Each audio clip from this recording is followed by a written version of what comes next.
Oh, look at that. We're live on the SideQuest, your weekly-ish journey into the wonderful world of video games. I am one of your lovely hosts. I think I'm lovely, Dolly Demosky. Joining me, this guy up here, JJ Holder. Yeah. I just pointed in a general direction, and wherever my hand went is who That's who you were going to announce. So it worked And out. this person, this lovely young lad is SideQuest. Hey. Yay. Zach with the best hair of anybody at SideQuesting and the most. That's why JJ and I are wearing hats. Yeah. I Actually, haven't shaved my head. I haven't shaved my head in a while, so I'm getting the horseshoe thing, and I'm like, oh, nah, nice. I will say, Sam has some luscious hair as well. Sam, Sam and so does Ryan. If you guys haven't seen Ryan's hair, Ryan has like Ryan's hair is shoulder length. It's on the verge of just being called beautiful. I mean, it is. It's true. It is very nice. Well, gents, it is so awesome to see you, wonderful friends. Happy holidays, happy New Year. Yeah, we did it. We did it. Already off to a great start. Zach, I saw your post. 2024 is already over for you. You're aiming for 2025. Yeah. We are on a roll. We've podcasted every day this year. Every single I have worked out every day of the year. Yes, sir. Oh, wonderful. Well, I hope you guys had a wonderful last couple of weeks. I think our last show was the party, correct? I think probably pre-Christmas. A couple weeks ago. Yeah, and then things got absolutely nutty and schedules, which is totally cool, totally fine. This week is going to be a very fun episode. I'm going to post going live now in the Discord. We're going to talk about the game of the year and our favorite games, and because we're going to cover news and everything else on the next episode. But I figured let's talk about our favorite games and maybe select-ish SideQuesting's game of the year. But also, I'm going to split these segments out into their own posts, and I'll put a list of the games. I think all of us have written some lists and some other stuff. So I think that will be a fun time. So you guys can peruse our selections for our favorite games. Yeah. Yes. So with that, I do want to start off with one thing first. I got my drinky drink. Oh, JJ's got his PowerPoint loaded up. Yeah. I got my drink. I am doing a little celebration here because a couple things. One, the Detroit Pistons ended their shitty 28-game losing streak, a record-tying losing streak, and my Michigan Wolverines right here just beat Alabama because nothing good happens in Alabama, and to head to the national championship game for football in college. Hey, yeah, and my Huskies are going up against right Texas now. Yeah, right now at this very exactly. minute. So if you're screaming, we'll know why. Okay.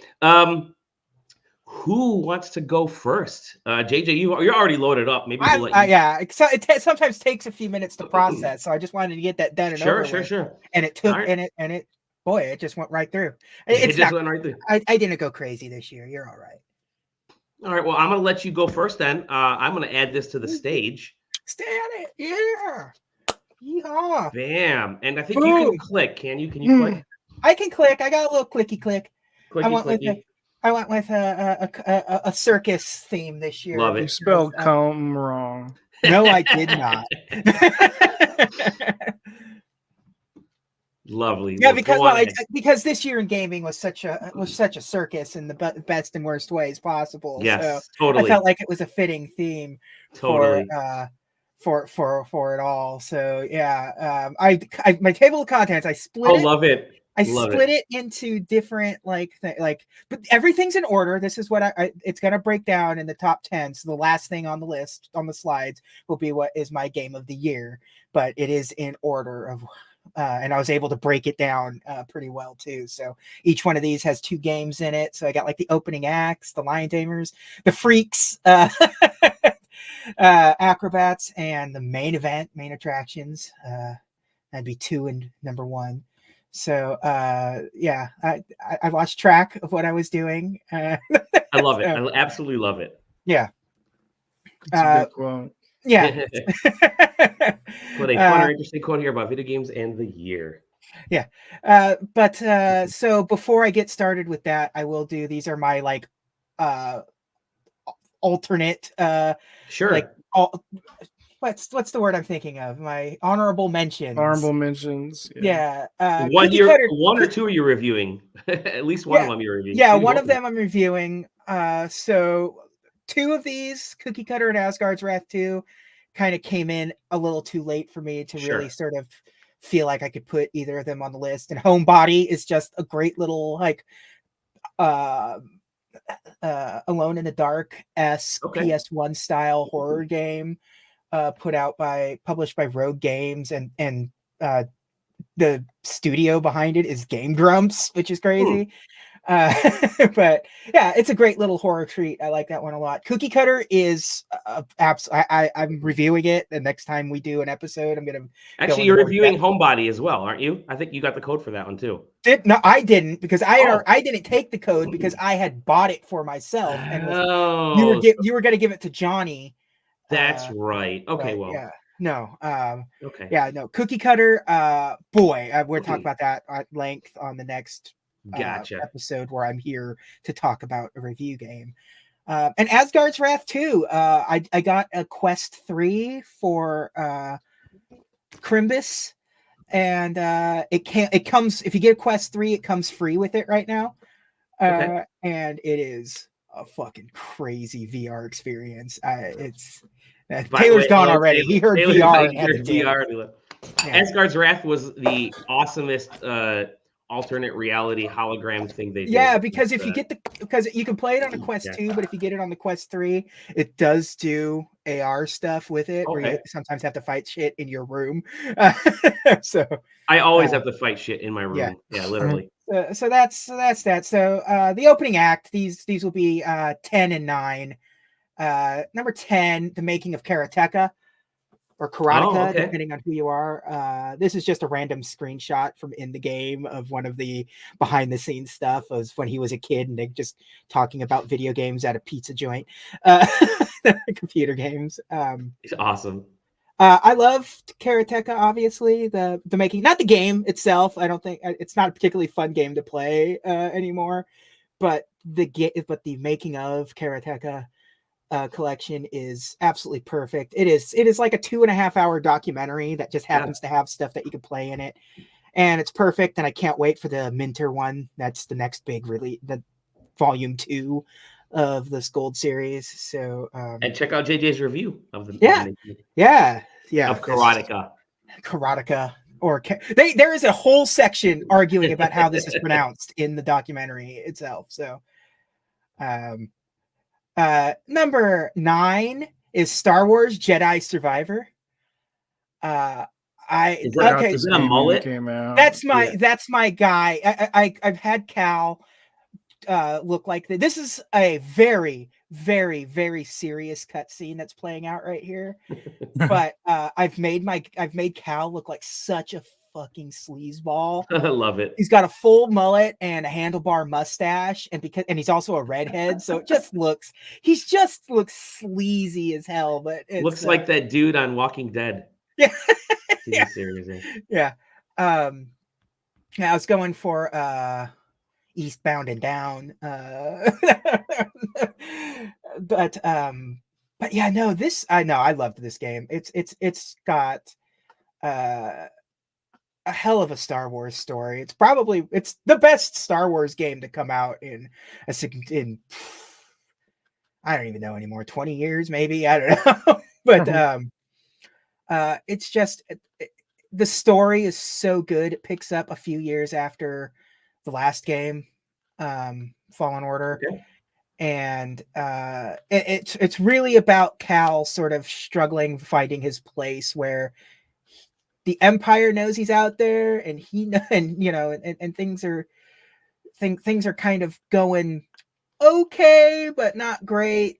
But it could be better, and it does the Empire Strikes Back thing, where it's him struggling with his emotions. Sure. Which is you always know what that means for a Star Wars game. And of course it ends on a sad but hopeful note, the third game is going to be. I hope it's just a trilogy because it's kind of paced really well right now. So, yeah, I absolutely love Star Wars Jedi Survivor. I didn't talk about it too much this year, but I think this came out like early in the year too. Like It did. I can't remember. Yeah. February, March, like springtime. But Yeah. I loved this game. It's fantastic, and it's got a big open world. You actually have a lot to do outside of just the main story, which is sort of the opposite of the Fallen Order, where it was a pretty linear experience. Like it's got an open world. It's got there's sort of like your home base that you can go to and you build it up, and there's even gardening. Zach, you can garden in this game. I'm buying it right now. So yeah. Number 2, these are just some solid games. So these will be 8 and 7. Number 8, Spider-Man 2. Despite I love that. sorry, photo mode. Despite everything. Yeah, despite like the story itself is I don't want to say terrible, but it's not great. Yeah, it's not. There's because there are parts of it that I really, really like. I really like Harry's entire story in this game. Miles' story is garbage. They really sort of did Miles dirty throughout this entire game. And also at the cost of Peter by kind of making him a wiener more so than ever. So they make like they are pressing so hard to make Miles the face of Spider-Man the video games, at the detriment of Peter Parker, which just kind of hurts a lot. Like Peter's not dead, but they're trying to like weave that line of like, it was okay for Miles to exist like that in the comics because like Peter was dead in his original stories. So, but nowadays, yeah, but I love just playing this game. This game plays so well. I platinumed it, which is like the first like real platinum I've ever got. The Batman platinum that I got doesn't count because you just get that for beating chapters. The Batman platinum. Yeah, Telltale Batman. Yep. But yeah, no, I just love playing this game. They streamlined the sort of abilities stuff. It doesn't have the abilities wheel, but I don't know if that's for the best in a lot of cases. But I don't know. I love playing it. That's why it's low on the list. I thought for sure it was going to be higher up, but after I was done with it, I was like, I don't know. The Spider-Man stories I always enjoy, and they kind of flubbed it in a lot of ways. Tears of the Kingdom is next on this. Again, I really, really thought this was going to end up being my game of the year, but this year was so jam-packed with stuff that like it says a lot about Tears of the Kingdom, where I still really, really, really, really love this game. Zach, call it a name. Call it and give it a name. What's his real name? It's not Tears of the Kingdom. What is it? You got something. Come on. You got something in your...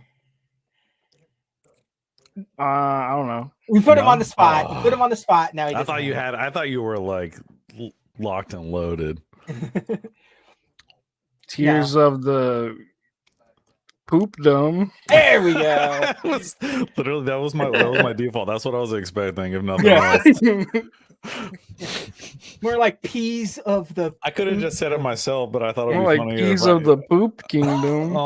Peas of the Poopdom. No, but yeah, no, I still really, really like this game. But it didn't hit the spot by the time I was done with it that Breath of the Wild did, but I still like enjoyed every minute I've played of this game at the end of the day. So I'll be interested to see what a new platform will do for this style of Zelda game, because it needs it.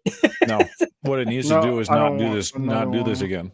No, it's going to do it again. He's already said it's going to do it again. They've confirmed that it's going to do this again. I'm tired of it.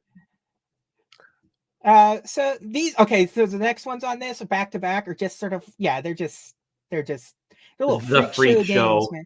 Yeah, they're little freak show games, man. I don't know where else to put these, but these are like like I said, everything's in order, so it I just got an worked out idea. really well this Let's time. see if it's on here. Okay, how about Pizza Tower? Yeah. I love the aesthetic of this game. I love the humor of this game. I love the feeling of playing this game. It's a perfect little platformer. I don't think there's a better straight platformer that came out this year, and that's saying a lot because Mario games came out this year. Yeah.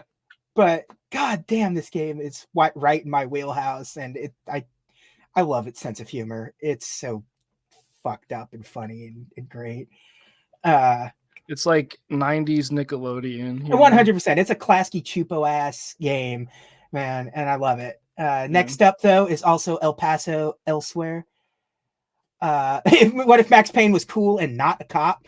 That's what you get. He's a vampire hunter, having to hunt his ex lover, who is Dracula. What is it? The female Dracula? Dracula, yeah. Yeah, Dracula. It's got the best soundtrack of the year by a significant margin, as far as I'm concerned. Yeah, it's an original hip hop rap soundtrack. Yeah, the game. Yeah, and it plays like Max Payne and a lot of other sort of PS1 era action games, and it has that it has that Max Payne noir style storytelling, but it's done like way more way modern and more interesting than going back to Max Payne in particular, especially after Alan Wake has come out and kind of expand upon some Max Payne situations. It changes some of the stuff even more. Next up, we're coming in on the finals here, but these are I've lost track of where I was at. I don't know what number I'm at anymore. Anyways, Street Fighter 6, baby. I've put in I think 60 hours of Street Fighter 6 across 2 platforms. Wow. That's it. Not enough to get good. Yeah, not enough to get Sorry, good. buddy. I did just get a leverless fight stick, a fight pad. So for Tekken, right? Yeah, for Tekken 8. Can't wait. That's Tekken 8 shit talk for those who are not in the know.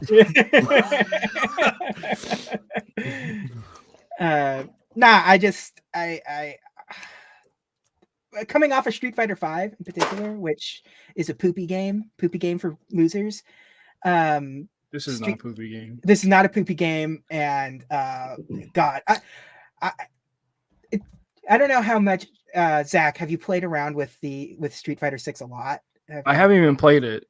Okay. I just watch a lot of it though. They've got the 2 new, or technically 3 new, like control schemes. There's like a classic, modern, and sort of like a mixed one. And the mixed one's just kind of it's like playing it on a 3DS, where it just has like push this button for macros for combo. It's funny because it's like the modern controls just fuck me up. Like, they are easier to use on some fighters, but other fighters like Cammy, who I'm used to, or even like Ryu and Ken, they're just kind of like where they all rely on half circles and quarter circles and stuff. Yeah. It's way harder for me to like wrap my mind around the modern stuff. But now Street Fighter 6 is a fantastic game. Yeah. The story mode's really kind of fun and goofy. And they've done a lot to make it a lot more like accessible to the streaming audience too. So I like that it has fake commentary in it. That's interesting, and it's done really, really well. And it's real voice actors too. Yeah, so it has, and it's like it has like real like commentators and even like celebrity, because like a professional but not wrestler, certain ones. Yeah, definitely not certain ones, but like it has a professional wrestler, Zelina Vega, doing commentary on it, which is kind of like, she's come out dressed as Street Fighter characters as her wrestling gear and stuff, so she's all in on the lore of Street Fighter. So yeah, I like it. Next up, Stasis Bone Totem. I use that same exact screenshot because it's good. It really gets you. it really pulls you into what to expect from Stasis Bone Totem. A bone in stasis. Yeah. Nah, this game is fucking good. It wasn't even on my radar until a combo of Mandalore and Zack sort of brought it into my circle, and I downloaded it and I just played through it. It's a true horror game in every sense of the word, and it's using the claustrophobia of being under sea on top of like this is a married couple who have some issues. I don't want to spoil anything because nobody else has played it other than me and Zach. Yeah, I was gonna say, please don't. Yeah, I literally just bought it, so it's not on my list for that reason. But it delves into loss and your faith. Like it's a deeply religious game. Awesome. Wow. And it's spooky, man. It is upsetting in a lot of ways. Definitely, this needs to be on everyone. Is it only Steam right now? I think so. Okay, that's cool. That's awesome. Yeah, I think so. Because it's really at the end of the day, it plays really well on a controller, but it is a point. Yeah. Adventure game. It's $13 right now. Yeah, it's on sale right now. So it's sliding over to the purchase. It's a classic adventure game too. Well, 100%. Yeah. So it's just like it's really easy to play. Sweet. Yeah. No. Sweet. And it does some really quality of life stuff that you don't see in a lot of traditional style adventure games. So it really helps you along to progress the story in a lot of ways for the best. It's on some other platforms or some other storefronts, but it is PC only at the moment. PC only, yeah. So but it's on Epic and GOG as well. Yeah. If, that's the kind of thing that bothers you. Okay. Next up, this is it. This is 2 and 1. So I know what they are. Do you? Yeah. Okay. Alan 2 and Resident Evil 4. You're half right. You're half right. My number 2 is a game that I don't think anyone would have expected, but it's here. I will say it's an early access game, but it is content complete and it launches in full in 2 weeks. So it's. I'm sorry, that's still a flogging. It's Logic Art Grimoire. Yeah, dude. Actually, okay, I got I showed you this. This is the best Picross game I've ever played. Oh, cool. It does some really fun stuff. It is crafting. You have to craft items. You have to solve puzzles to get concepts to be able to fuse them to unlock other puzzles. And they get big too. They're like 40 by 40 is pretty big for a Picross puzzle, man. But I can barely do like the 6 by 6. So.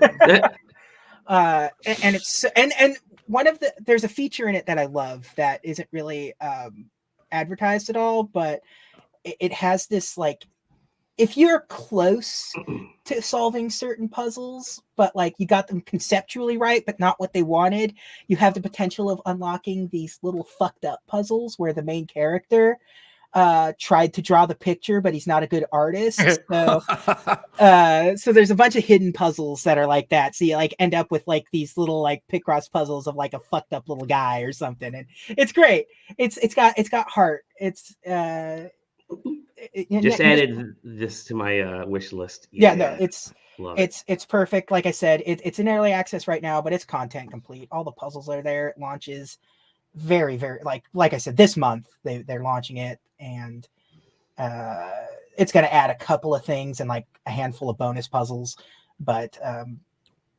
overall, yeah, absolutely phenomenal Picross game. I love Picross, and this is definitely my favorite. Picross is one of the only things that I pick up my Switch for. So having a game that's on PC, Steam Deck. It's on my Steam Deck. It basically means that I retire it. Yeah, go to sleep, buddy. You've done enough. Yeah, it's so funny too because when it launched, the Steam Deck support was very bad.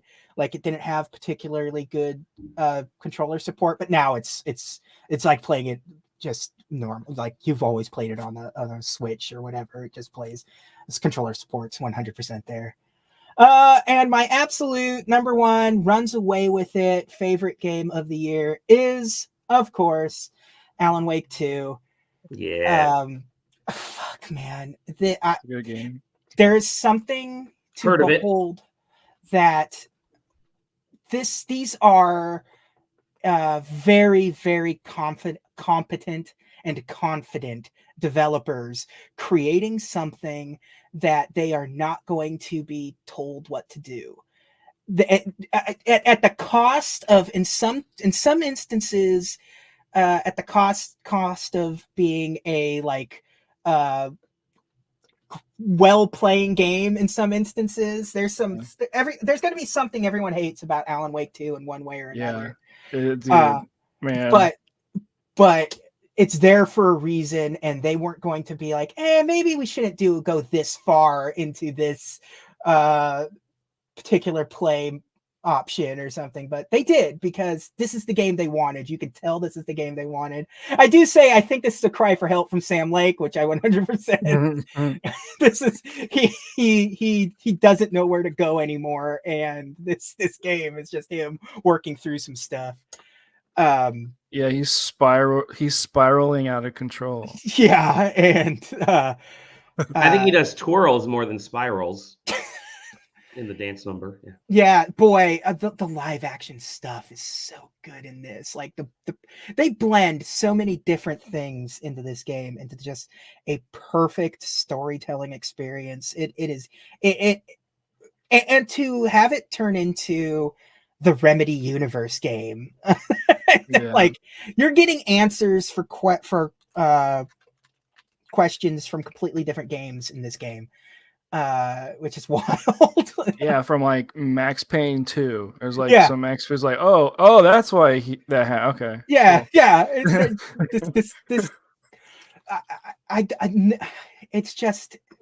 It's perfect. It's a perfect game for me. I loved every minute of this, and it was well worth the wait. Alan Wake was such a good game, and this is so much not like Alan Wake. Right. It's more completely new than it is like than samesies with the first Alan Wake. So it does so much and uses everything perfectly. Like you got to play this in the best fidelity you can. Like I'm playing it on the PS5 because my computer can't handle this in any meaningful way, and it's the lighting is perfect. Dude, the way the lighting works, where it has like a sense of depth to it, and like the objects that it's shining onto, and like the amount of light that would refract off of that is just like it's such a level of like detail I've never seen before in a game ever, period. 100%. Like it blows my mind, like transitioning from like an open area into like a closed area, and like going through a door with the light is like crazy. It's insane. Yeah, there are times where you have to like shield your own eyes because it's doing exactly what would happen if you were going from a dark room to outside with the sun at noon, Or you turn off the flashlight in the game so you can walk through a door so you don't like hurt your own eyes. It's crazy. It's so man. And the flashlight stuff is so much better this time around than in the original game. They do some real cool shit with the flashlight stuff. There's even puzzles with the flashlight, which is nice. I'm going to talk about that on my section. Yeah, we'll keep it for that. And I also like the way they layer over some live action stuff from time to time on your screen. Like you're walking through, and there's like, you're walking through the level, but they're also layering over some live action footage to sort of mess with you. It's only a game that could come out right now with the type of consoles that we have. Like it's like they've been wanting to make this game for forever, and they've waited because like a console couldn't ever do this. A PC probably couldn't do this until recently. So it's just like, it's crazy. It's so It's and I said it at the beginning, this is just probably the most competent game I have ever played. It feels like a Kojima game. Like, it's like, oh, like, okay. Whoa, like this is from people who just know their stuff, and it just feels like that level of like expertise and like knowledge. They're not taking input from what's popular right now. They're just I'm just making what I want to make, and this is what you're gonna get, and you're gonna eat it up. And they were right. So that's it. I don't got nothing else. There's no other slide. This is it. That's my game of the year. Alan Wake 2. Awesome. Very cool. Very cool. Well, that's one game that I will talk about in mine as well. Who wants to go next? I'll go next. Mine's pretty long too, so I might as well get it out the way. All right. Let me get everything up. Oh, that's right. Okay. Share screen. This one. Okay. Love it. Yeah. Love it. Yeah. Okay, so just going to say this. There's a lot of games on my list. Don't be afraid when you see so many games. We're not going to talk about them in crazy depth, but they're just like, there's a lot of games that came out this year that I really like. So I just wanted to it was hard. touch bottom half of the list is hard to do. And then there's 3 games that I have nitpicks with that I want to address at first. So we're going to go through them. You got animated GIFs. Yeah, I got Jiffies over here. Jiffies. But yeah, Spider-Man 2, JJ pretty much covered it.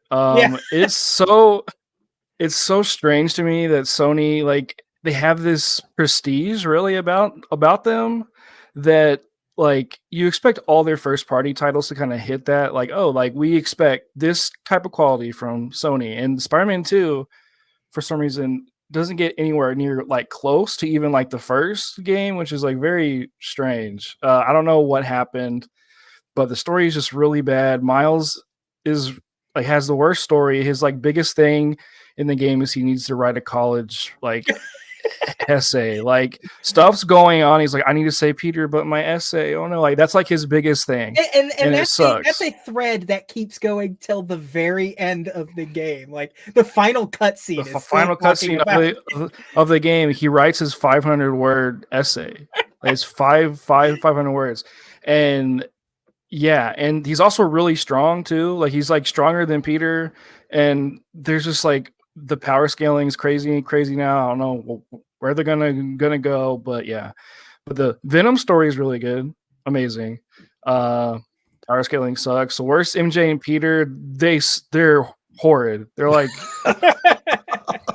they're like a Christian couple who have never like held hands before, or they've like never like kissed each other. It's so strange. There's no chemistry. It's so funny considering like in the first game, it's canon that Peter and Black Cat fucking like raw dogged. Like yeah. And then there's nothing here with MJ, and they want to live together. Is whatever.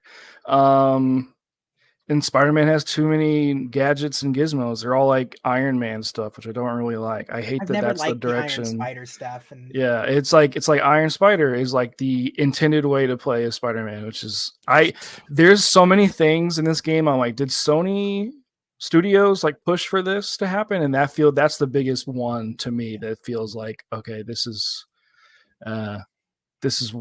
was a mandate by the big guy, by the big dogs. Yeah. And then Tears of the Kingdom, JJ kind of touched on it too. Like this game is really good. Like I love the game of it, and the gameplay is so fun. There's so much fun stuff to do. The world's amazing. The graphics are amazing. It runs so well for a Switch game. Oh my gosh, I loved it. Man, love it. Charts. But there's just like the bloat. And there's so much bloat with like the shrines and other things. I feel like they should have approached that from a different angle. There's too many shrines. The way you get like health, the way you get stamina is the same from the last game. I feel like they could have iterated on that more. There's just so many things that I feel were like lost that they could have improved on. But the big chunk of like the actual gameplay is great. Like it's like so fun. The world's so great to explore, but Yeah. But yeah, my chart over here, my enjoyment over time. This is pretty true. The boss HP joke at the end definitely made my enjoyment go up, but then I went back down. That part where it breaks the HP bar is great. Yeah. And then Darkest Dungeon 2, this game just sucks, man. Everybody's gonna talk about it. Yep.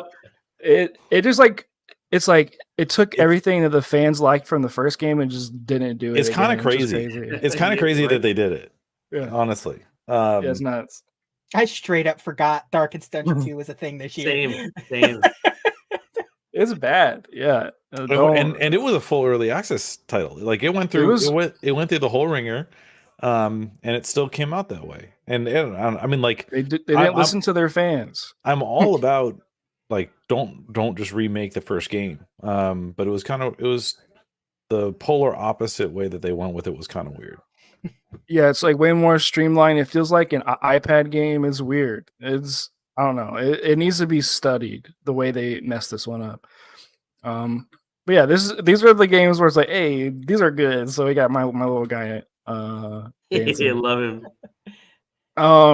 Okay, Goodbye Volcano High. This game is really good. It's pretty much like high school story about a meteor crashing into the earth, and these kids dealing with the impending doom of their lives ending. Like they're about to graduate, but now it's like we're like our future is taken away. It's really emotional. Characters are great. Yeah, it's good. I'm surprised people haven't talked about it as much as they have, as much as they should, because it's a Sony like first party game for one. I mean, it's on PC, but it's only on Sony consoles, which is kind of weird. And they advertise that game a lot too. So yeah, it's neat. If you like story games, sitting down, visual novels, check it out. It has a part where you play guitar and sing. Hell yeah. Press buttons. Sweet. And yeah, it's really introspective. It's definitely a COVID game. So it's like oh, they made this during the lowest points of their entire life. Yeah. Suiki game. This game rules. I don't think we can say anything else about it. Pizza Tower. Here it is. It's great. JJ said it was great. Honkai Star Rail and Nikkei these games are amazing, but Nikkei is like this game I played consistently throughout the whole year. It has really like sexy characters with like big butts and boobs and stuff, but it's that Yoko Taro angle of it where it's like they're pulling you in to give you a story that's just designed to rip your guts out and make you feel like bad and introspective. And it's a mobile gacha game, which is amazing. Dark and Darker. This is a recent acquisition. I bought it a couple days ago and started playing it. And I was like, oh, this is actually like it's for people who don't know, it's like an extraction shooter, but instead of it being like a shooter, it's like you go into dungeons and you're like a rogue, a wizard, whatever, like all these things, and you have classes and you have to like level them up and get loot and all these other things, but you're going in there with other people, and if they kill you, they can take your loot and you lose stuff, but you're like trying to level up, and it's fantasy. It's like Tarkov, if you know about that, but with swords and stuff. Really, really fun, really interesting take on the genre, and interesting story. They got raided by the police and a bunch of fun stuff, and it's great though. Book of Hours. I forgot this game even came out, but I was making my list. I was like, yeah, that game did come out. But basically, it's by the Cultist Simulator people. I was gonna say, I was like, wait, I know this cover, but but not this one. And yeah, now I know why. It's a sequel to the Cultist Simulator, where you live in a small town and you're basically there to recover books and study the occult, and you basically like have this big house and full of shelves and books and all these things, and you're trying to figure out the best places to put them and figure out like the esoteric side of that book, like where would it best be, what should it be by, like all these interesting things with like a story on the outside going on, and all these like multi-meta level things. It's really super good. It's a lot less complicated than their last game, but that's for the better, I think. But it uses the same systems and things, so yeah.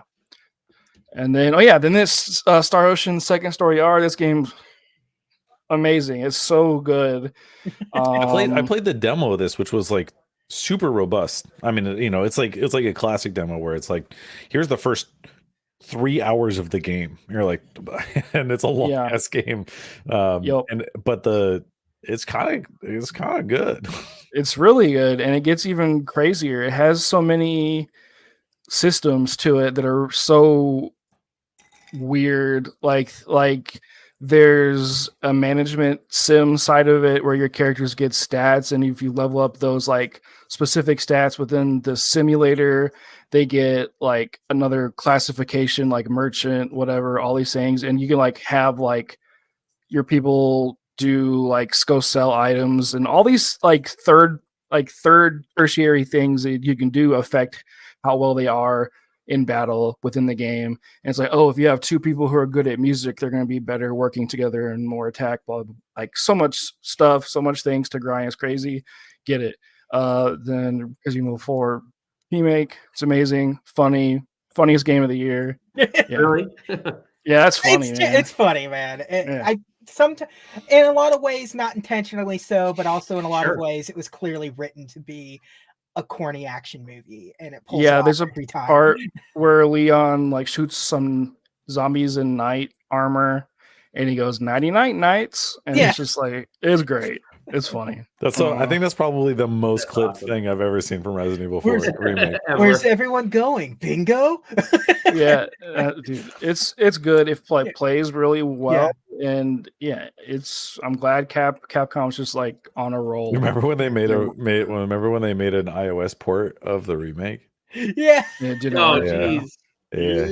Anyway, that's not what we're talking about. That guy looked happy dancing. Oh yeah, it's baby Bowser. This is the best games. Hi-Fi Rush. Yeah, man, this game came out at the beginning of the year, and like Shadow Drop.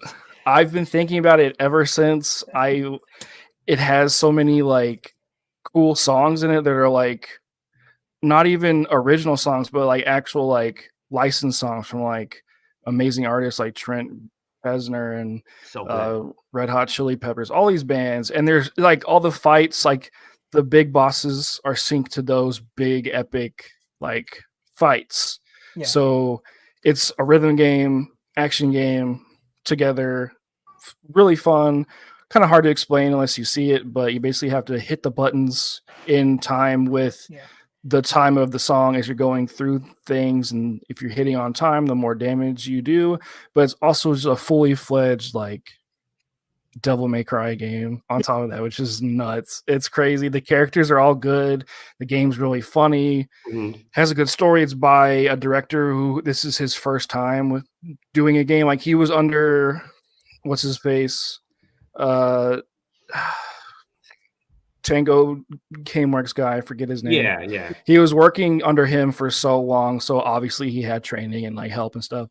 So he's learned a lot from him. But this being his So this being his directorial debut, and it being so just like full of life and interesting and such a cool concept for a game. It's just like, man, this is what I play games for. These really fun, interesting concepts that have really grainy and like tactile systems that like allow me to engage on a level that I can't with like other games. This is like a very good example of what I look for in games, but also I look for games that have amazing stories and are weird, like these two. Dude, I wanted to go. When I saw you post about it, I was like, yo, I have to play. I have to get this game. Yeah, so Basilisk 2000 is by the person who made Lunacid, which came out this year. It was in early access for like 2 or 3 years, and they also released Basilisk this year as well, which is kind of like a interesting companion piece to Lunacid, which is like this King's Field kind of first-person dungeon explorer PS1 type game. But Basilisk 2000. Yeah, Lunacy, I don't give a shit about, but Basilisk, I'm like, you gave me like the 2-sentence synopsis, and I was like, okay, all right, yeah, you got me. So it's basically like it's like a canceled game that was going to come out on the Super Nintendo or something, and a dev like downloaded the game onto a USB and just like put it out basically. And the hook is you explore the game through the dev environment. So the screen on the right is what you see when you're playing, and you're walking around looking at things and like clipping into environment and like finding code words to put into the bar at the bottom left to type like skeleton room or whatever to like teleport to that place, and you find clues, like developing this like kind of like story in the background about the devs too. So you could like dig through the fake code and read comments about the like how the game was coming together and all these. It's so cool. It's really great. You can talk to NPCs and they'll say like, yeah, I need to go to this town. And then you type in that town name, you go there. It's like, okay. So you can like follow the main quest of the game that never got made, but also the meta quest of like the guys making it and saying like, Jerry, why'd you put the FOV up so high at this place? I'm like, it's great. It's so cool. And especially like my year being like where I was making this game and kind of like being like super deep in that kind of area. This was really fun. Like, oh yeah, like this is something that happened when we were making typecast and stuff. So that was fun. But yeah, it's a really interesting game that you have to read and like find things. But yeah, it's great. Final Fantasy 16 is it's a game that I expected to like a lot more, but it's not saying that it's not amazing, but it's just there's other things I like a lot more than this, which is crazy. But yeah, it's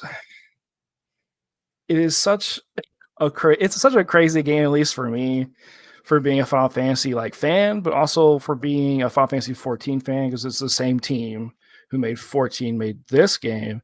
They've been working on this game for a decade alongside Final Fantasy 14, which just kind of blows my mind. But they're able to make this like really, really.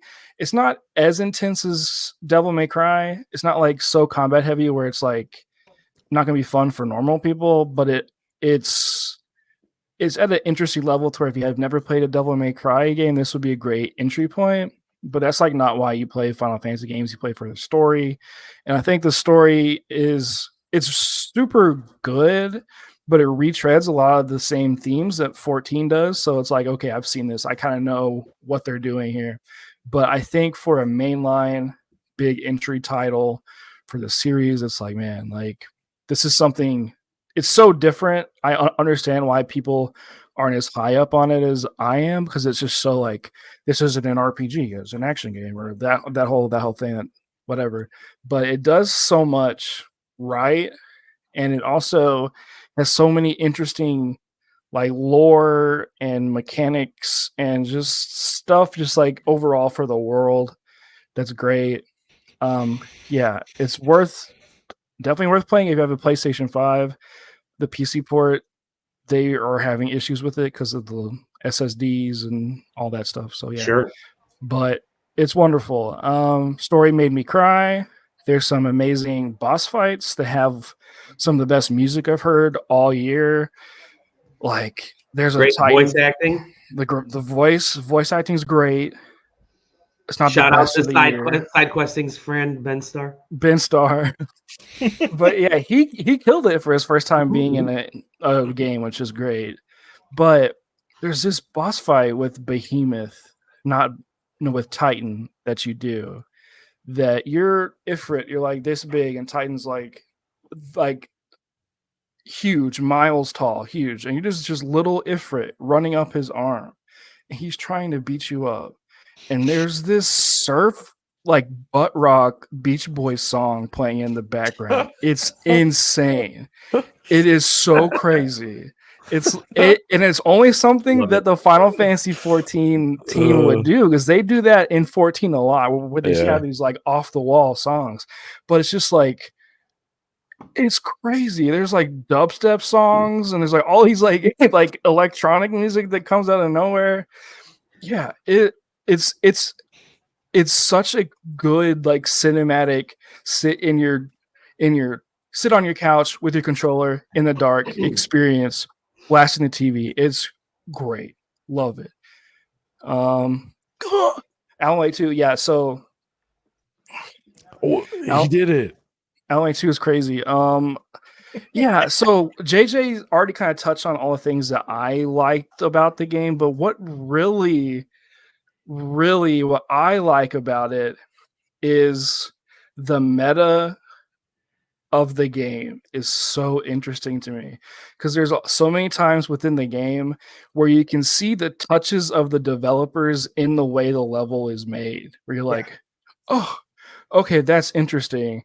Okay, so and then you learn the way the game will load things, and it's like it wants you to know this specific tiny detail, which it doesn't matter, but it'll like you'll walk through a room and you'll open a door and you'll be back where you just entered, but you can go back into the hallway and look and be like, oh, this is the barrier that loaded this scene. And you'll notice those little details like, oh, the wallpaper is peeled. So you'll go walk through another area in the game and you'll notice wallpaper being peeled. And you're like, okay, something's going to happen here. And it does. And you're like, wait, what is this? So you just like notice these little things. They're just like, so like most people aren't going to catch it, but it's there. And it's just like, it's that level of detail that I love. But there's this level design of it too, where like you're playing as Alan Wake in New York City. And of course, you can't have New York City be this big sprawling thing on any console. But the way this game makes it feel like it's this never-ending maze is just like you walk into an area going downstairs, open the door, you're upstairs above where you just went down. Yeah. And it's like your brain doesn't catch it until a second later, and you're like, wait, like how did I get like, and it's just it's that level of like they're messing with me and I'm aware of it and they're aware that I'm aware of it now. Yeah. And it's just like I've never had a game like poke at me and like make fun of me, kind of just like, oh yeah, you think that's cool, well watch this. It's like it messes with you. And then the story itself that's being told on top of that is also this like meta thing that you're aware of and the writer's aware of and the characters are aware of at the same time. Yeah. And you and these four people that two of them aren't real, one of them is real, and one of them's you are aware of this at the same time. It's just like this. It's crazy. I don't know how they ever thought about it, how they ever planned it, or anything. Yeah. It's nuts.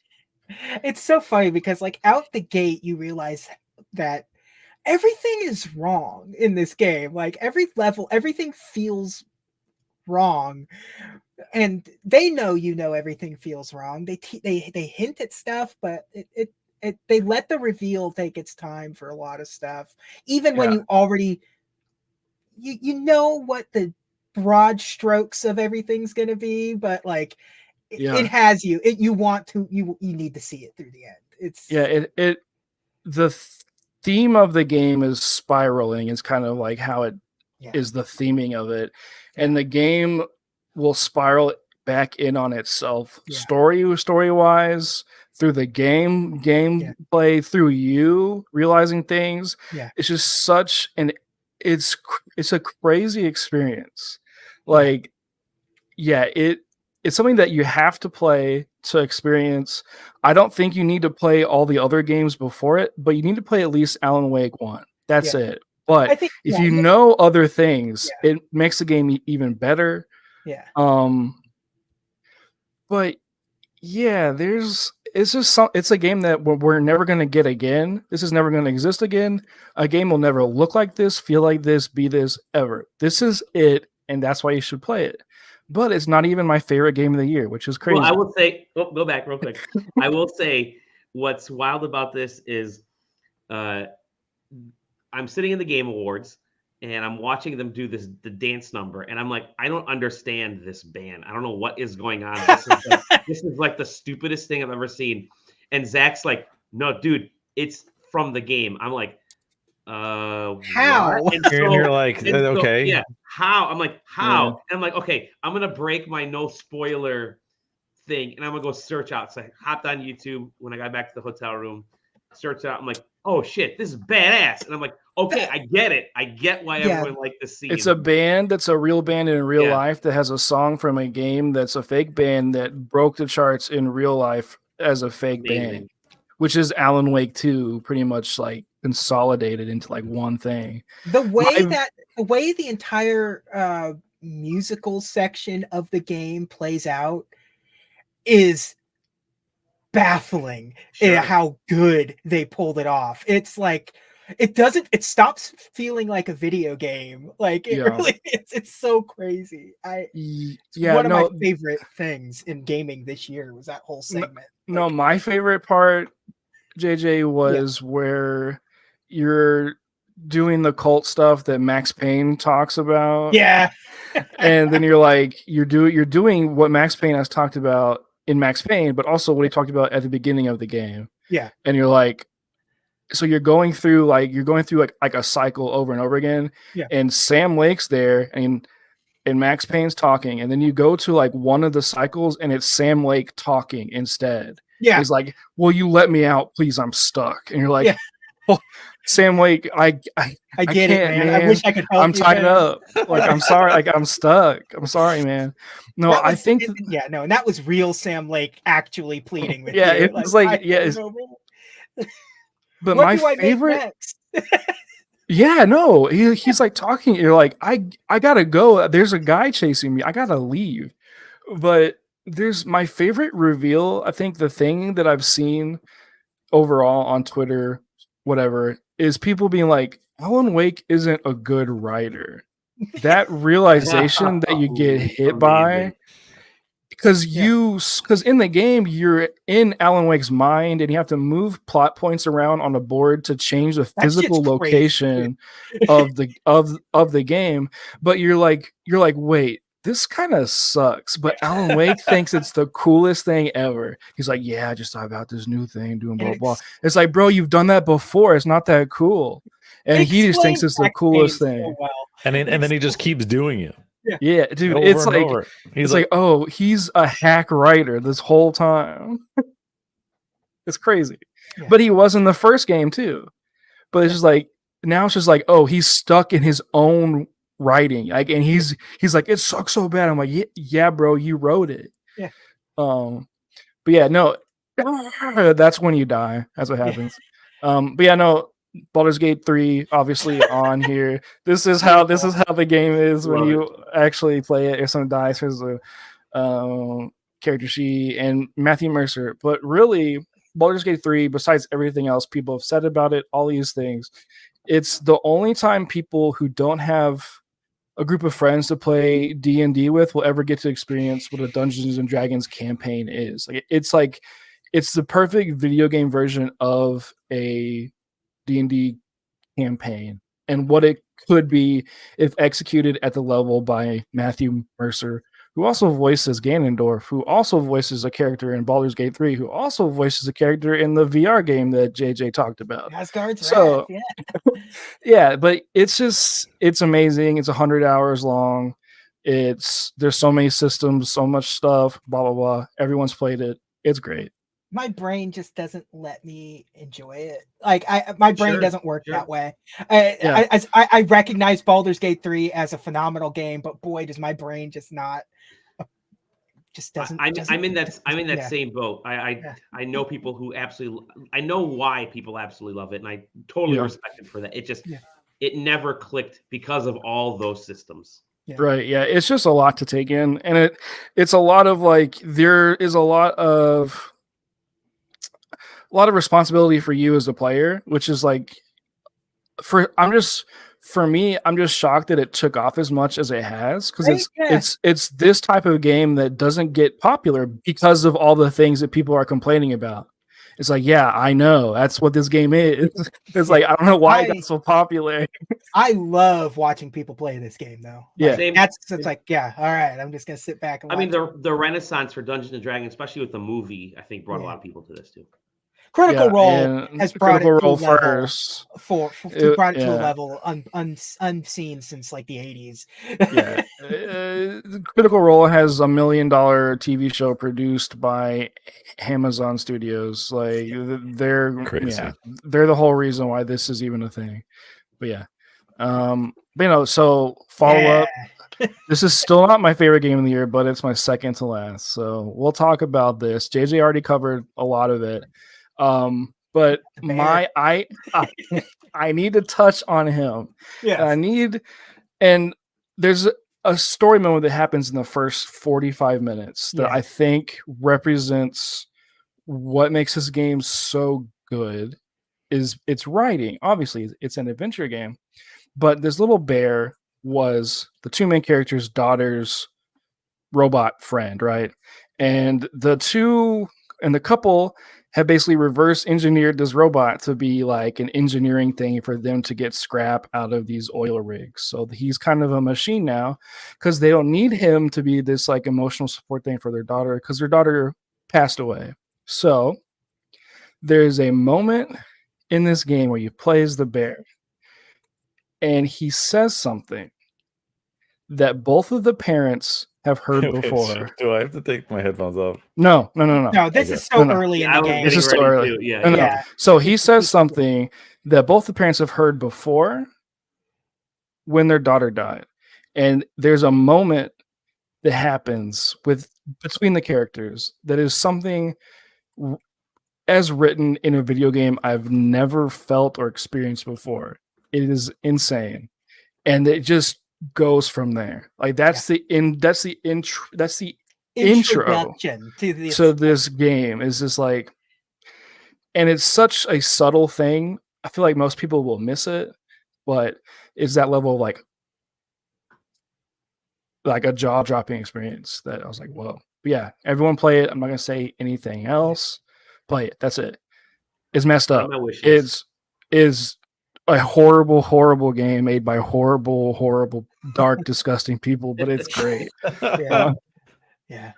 But no, my real game of the year is I think this game is one of the best designed, I think, and not even is, it definitely is the best design game I think I've ever played. There is a level of interactivity and like appreciation, not appreciation, but interactivity and trust that the game gives to the player that I don't think any other game really can give over. Because so basically in Cocoon, you're this little bug guy who carries these little orbs on his back. Inside the orbs are other worlds. Okay, so you have these worlds that you can jump into, right?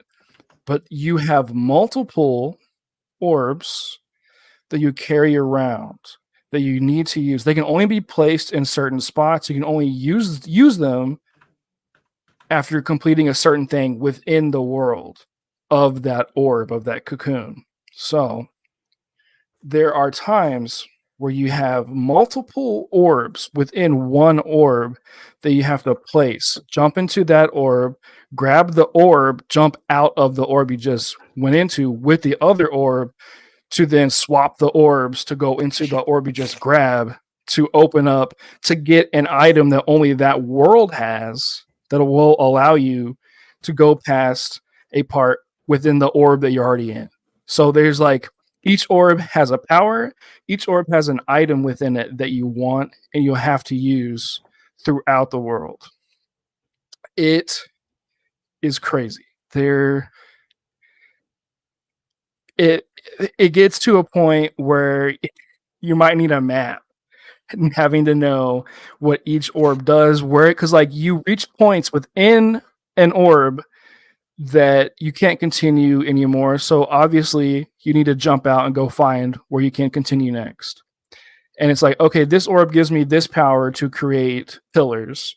And this third orb I have needs pillars. So now let me figure out how to place the orbs so I can layer them on top of each other to go into that orb to continue the story and then unlock that orb's power. And then, oh, that power gives me this. So the blue orb needs that. So I need to I need to unravel this to put it in, and like it's just insanity, but it's designed so well, because a game like this you could get lost in because there's so much stuff, but it's designed so well that you're not like aware of it being designed. You're not aware that you're being pushed, because it's like, oh, like I'm so confused, but then you take a step back and you think, you're like, wait, oh, okay, this is a lot easier.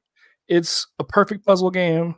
There's a story, but not really like an overbearing story. Yes, made by the guy who made Limbo and Inside. So obviously a good team of people, but yeah. Which is why it was their debut win at the Game Awards, because they'd never made a game before.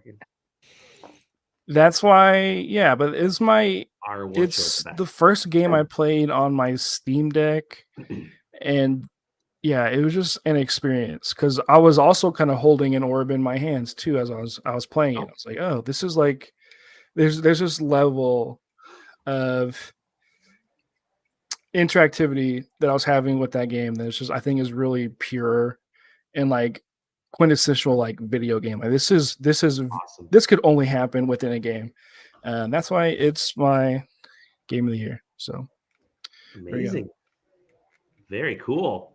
Zach's game of the year, and it's on Game Pass. Yes, it is. No way not to play it.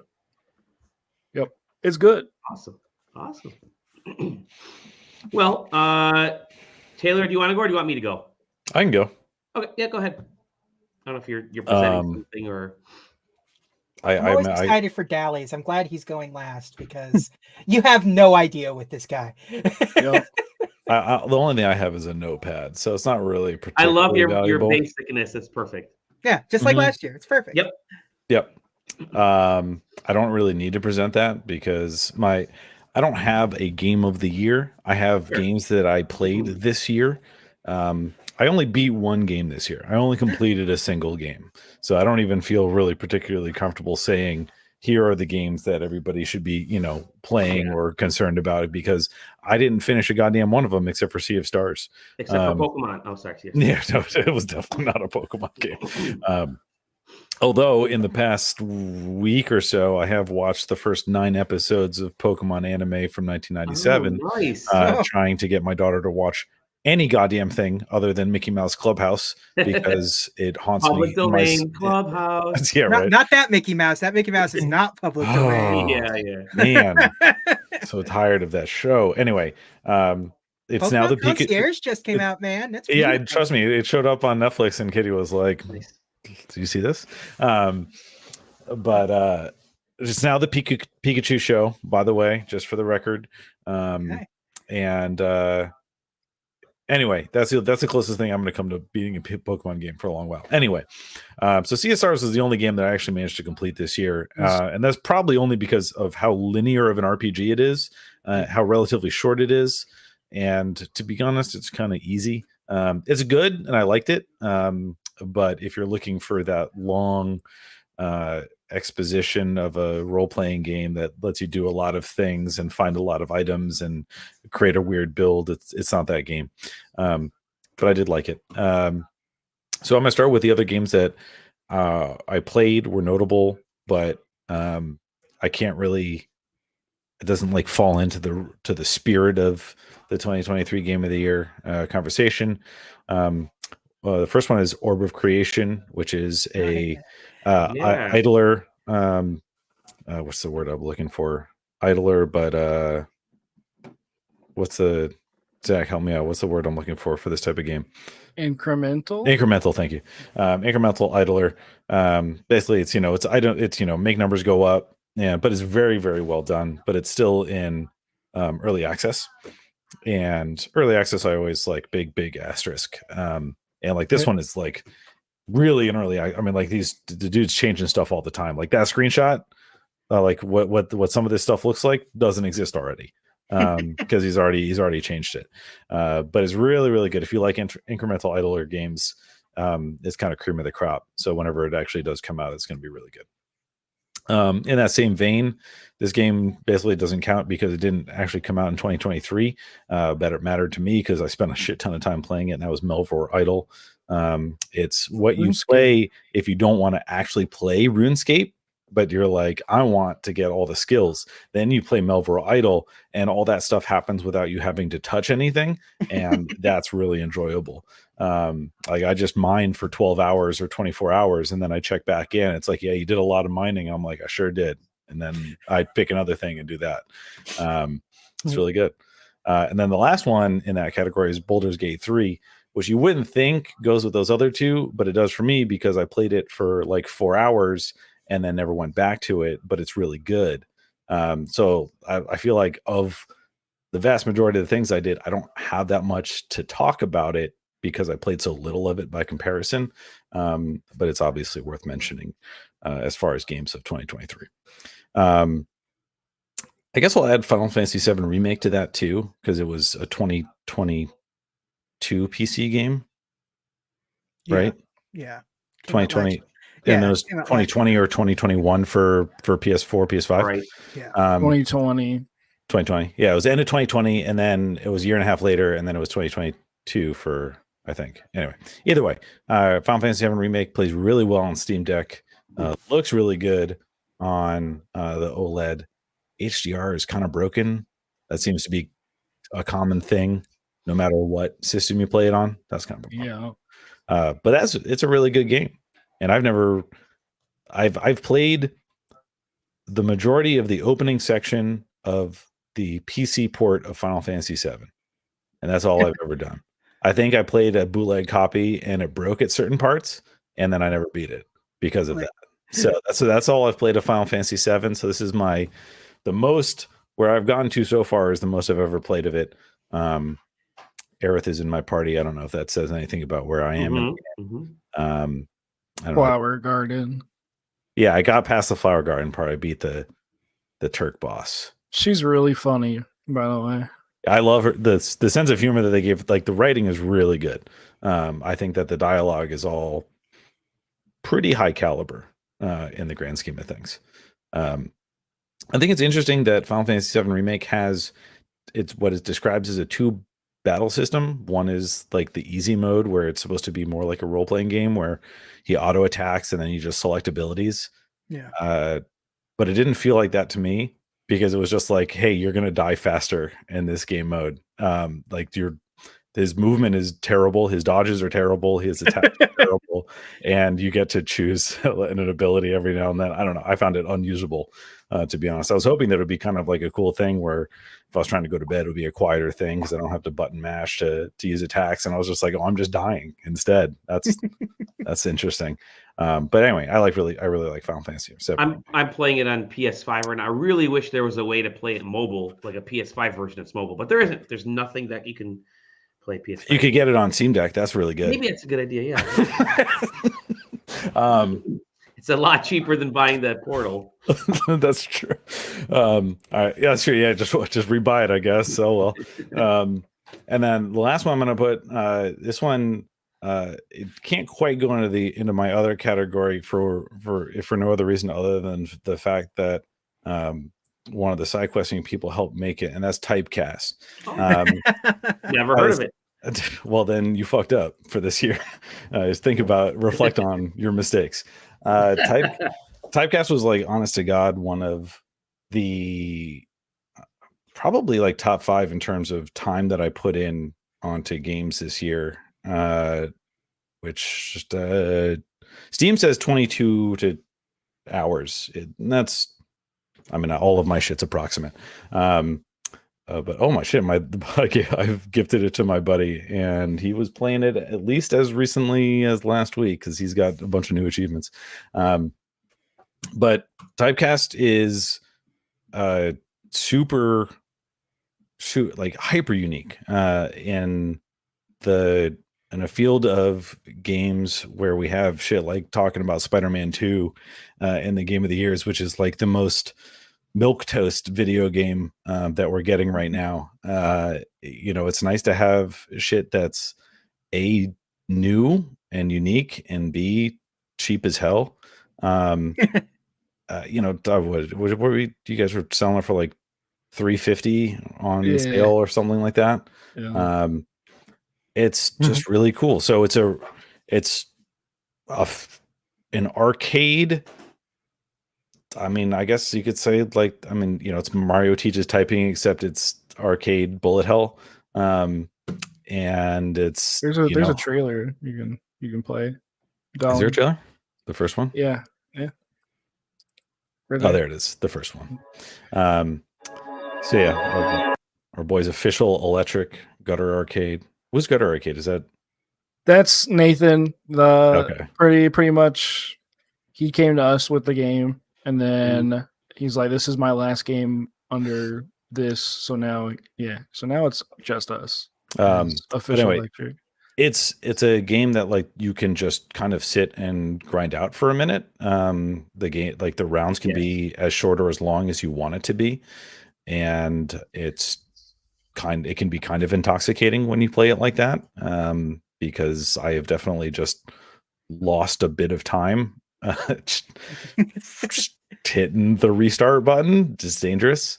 Parries are really hard. And Street Fighter Third Strike parry window. It's rough. It's real short. The buddy that I was playing it with, he is a fighting game player, and he was like, "Dude, these parries suck." I was like, "Yeah." Well, he wasn't a Third Strike player. But anyway, Typecast is really good. I had a lot of fun with it. More than I was expecting to. It's one of those games I hate watching people like play. It's really hard. It's like it's tough. It's like because you know the camera moves in like as you move the mouse to move your character, and the camera moves constantly, like every little movement, and so it's just like it's not particularly fun to watch somebody do it. And also like especially if you've played it, you have an expectation of how you would do it, and no two people are going to play this game the same, like straight up. All right, let's get into the rest of them. I'm gonna ask Libra. I played a lot of, but I don't think that one didn't come out last year either. No, it didn't. That was older, but Ask Libra is really cool. It's a wild thing last year, right? Because it's a new year. Oh. Yeah, right. And Ask Libra has a new DLC coming. Really like this game. Yeah. JJ, you'd think that Ask Libra absolutely fucks for sure. Okay. Like no question. It's made by a solo Japanese dev, and he has no artistic talent, so he uses Getty's images. Dude, he just like fucking superimposes Getty images and like puts filters on them, and it's kind of sick. It's actually kind of crazy. I love it. Happy New Year, Lisa.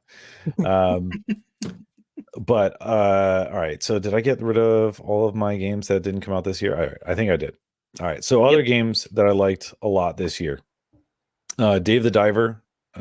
I know that, you know, we just talked about Cocoon and indie games, and I know that, you know, Dave the Diver, tough subject, but it was still pretty fun. I didn't beat it though, because you hit a game of the year. No, you hit a certain part in the game, and you're like, we were so close. I was having so much fun, and then it's downward. I mean, like I said, I only beat one game this year, so take this for what it's worth. But I couldn't quite reach the finish line. Dredge, super good. That was a lot. Dredge is a really great game. Fishing, inventory management, Lovecraftian horror. A little bit light on the horror part. It's completely avoidable. I think it's too avoidable. I wanted. And I'm not a spooky game player, but I wanted the spook a little bit more superimposed into my game. Because the whole thing is supposed to be like, you know, go out further, stay out later, get more terrified, and more Lovecraftian horrors show up. But you're like, oh, I don't want to, so you just don't. and like I've completely avoided the whole aspect of the game. It was kind of a letdown for me, but it's still really, really good game. What else we got? Cocoon. I have also been playing Cocoon, but I've been slow rolling it because it's I only have it on Game Pass, and most of my game time is spent on Steam Deck. And when I got the OLED, I didn't dual boot it again, so I don't have Windows anymore, which means that I'm doing it mostly on streaming, which, while still fine, isn't like when you don't have. It's crazy. Like when my brain just like switches off when I don't have quick resume. So like I don't have quick resume when I'm using the streaming for Game Pass. And it's like, okay, I guess I'll just not play this unless I'm specifically thinking and trying to do it actively. It's crazy. But Cocoon's really good. I just got to the part like where Zach gave a better explanation of it, but I only have 3 of the little orb worlds. I don't. Is there only? It gets crazy. Yeah. So like crazy. It's already kind of nuts, and I'm apparently not even that deep into it yet. But yeah, highly recommend Cocoon. Tears of the Kingdom, liked a lot. Good game. Wasn't that big. I personally liked it more than Breath of the Wild, but Breath of the Wild just didn't like get me a lot. I thought it was too shallow in what it offered, and I thought Tears of the Kingdom did more. But it's still, some of the things were so cool. Like when you realize that the shrines are all the roots things, and then you do 25% of them, you're like, okay, I didn't like it. The coolness aspect has waned, and now I no longer care. And then you're like, okay, I'm just gonna go begin it, and then you do. and then you beat the game. And then his health bar goes and it breaks. It's like, I will say I enjoyed getting all of the memories, and then it's the game of the year. I can tell my story about Zelda. And then one thing I'm almost done with my thought. The one thing that sucks is that they're so dedicated to the thing of like, do this however you want, that you get the memories out of order, and it's stupid. It doesn't make any sense. I don't care how open you want it to be. Tell a goddamn story. Like, there's already so little of it. Tell it in a like choose. At least do it good. I almost wish that they would have let you get the memories in any order, but they always played them in the same order. But they always played them in the same order. Exactly. Yes. Like their whole point was that like specific emblems like were related to specific memories. Like who gives a shit? Like it doesn't matter. Like if you had just related it like and played any memory based on whatever emblem that wherever you found the tier, nobody would care. Nobody thinks about that kind of shit, but just play the memories in a specific order so it makes goddamn sense. No, here's what happened with me. I got the flight suit where you could like fly for forever, that's right. And you like can drop down without having any fall damage. Really cool. So I was like flying around doing a bunch of stuff. I seen a dragon in the sky. I'm like, what's that? So I go over there and I find the Master Sword. I'm like, wait a minute, what is this? And then I'm like, okay, so what? And then I do the story. I'm like, oh man, I already know the twist. And like, yeah. I mean, like that part's fine, I think. Except that like maybe the Master Sword doesn't show up until you get all the memories or something. There's a lot of ways to do it, and they just chose. They did it the same way they did the last one, which doesn't make any sense to me. You had 6 years. Yeah, I mean, like making like the problem is that the coolest things of what Tears of the Kingdom can do are things that I'm not interested in participating in. I'm not gonna build a mecha robot. I'm not gonna like blow Kurikos into outer space. Like, you're not gonna blow Kurikos or Koroks, sorry. Okay, don't blow Koroks, please. And I was like, I just don't like that. That's just like so neat, but like that's like the third party aspect of it, right? The fun part is like being like, oh, here's a wall. I'm gonna walk through it because I'm gonna find a way to do it, and you do it. That's cool. That's the fun part. Building a mecha is not the intended thing. But it's fun to be like, you know what? I'm gonna do this my way, and I'm gonna put a block right here so I can go through this mountain. It is cool how easy it is for anybody to break it. I will say that. That's the coolest part. But anyway, Tears of the Kingdom. We were like, it started the year off real fucking strong though, because it is just a really good game. Alan Wake. I wish that I just had like a week so that I could sit down and do nothing other than beat Alan Wake 2, because that's what good. It's what my brain wants. but it's not a good time for me to do so at the moment. So I want to say I'm like 6 or 8 hours into Alan Wake 2. Have you gotten to Coffee World yet? Yes. Okay. Yeah, I went through Coffee World. Okay. Because I did, and then I did the musical number, and I forget where I'm at right now. I'm playing out. I don't know. You've seen I'm at the hotel. The good parts. Okay, the hotel's great. So, yeah. But yeah, I mean, it's just I know what it's capable of doing, and with how much I loved Control, and how much I loved Alan Wake 1 back in the day, and so I need the time. Please God, give me time. And then I'm going to finish up.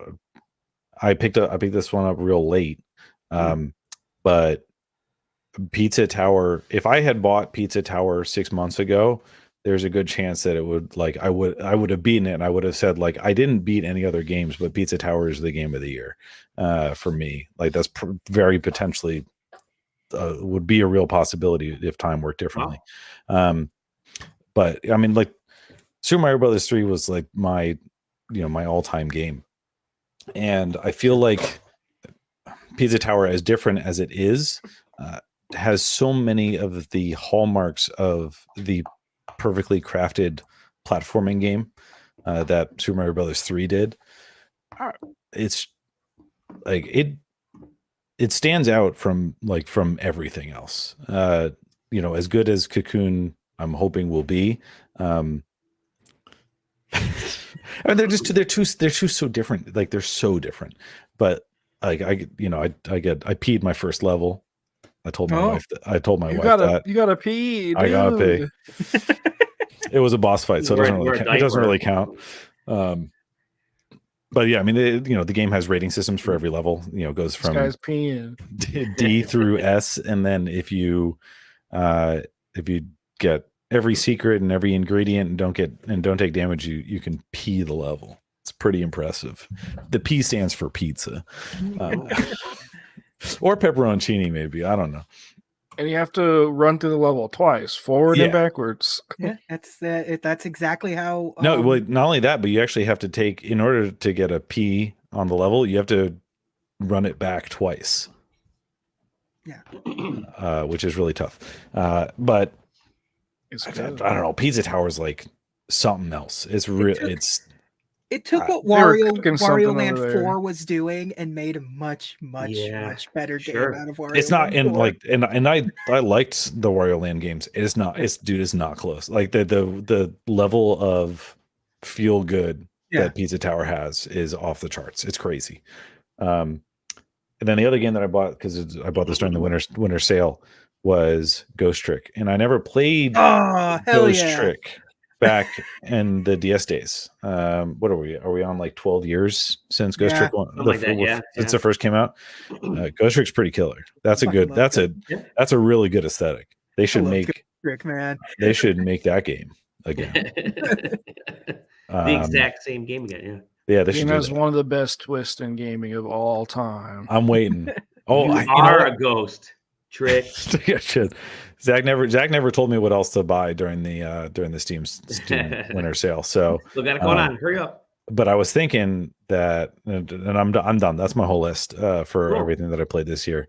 But Zach, I was thinking that I should have bought Doki Doki, because I never played it. Literature Club. Doki Doki Literature Club, because mostly just made me think of it because JJ said the big twist, but unfortunately I kind of know the big twist of Doki Doki, so I don't know how much it would still hit, but still good.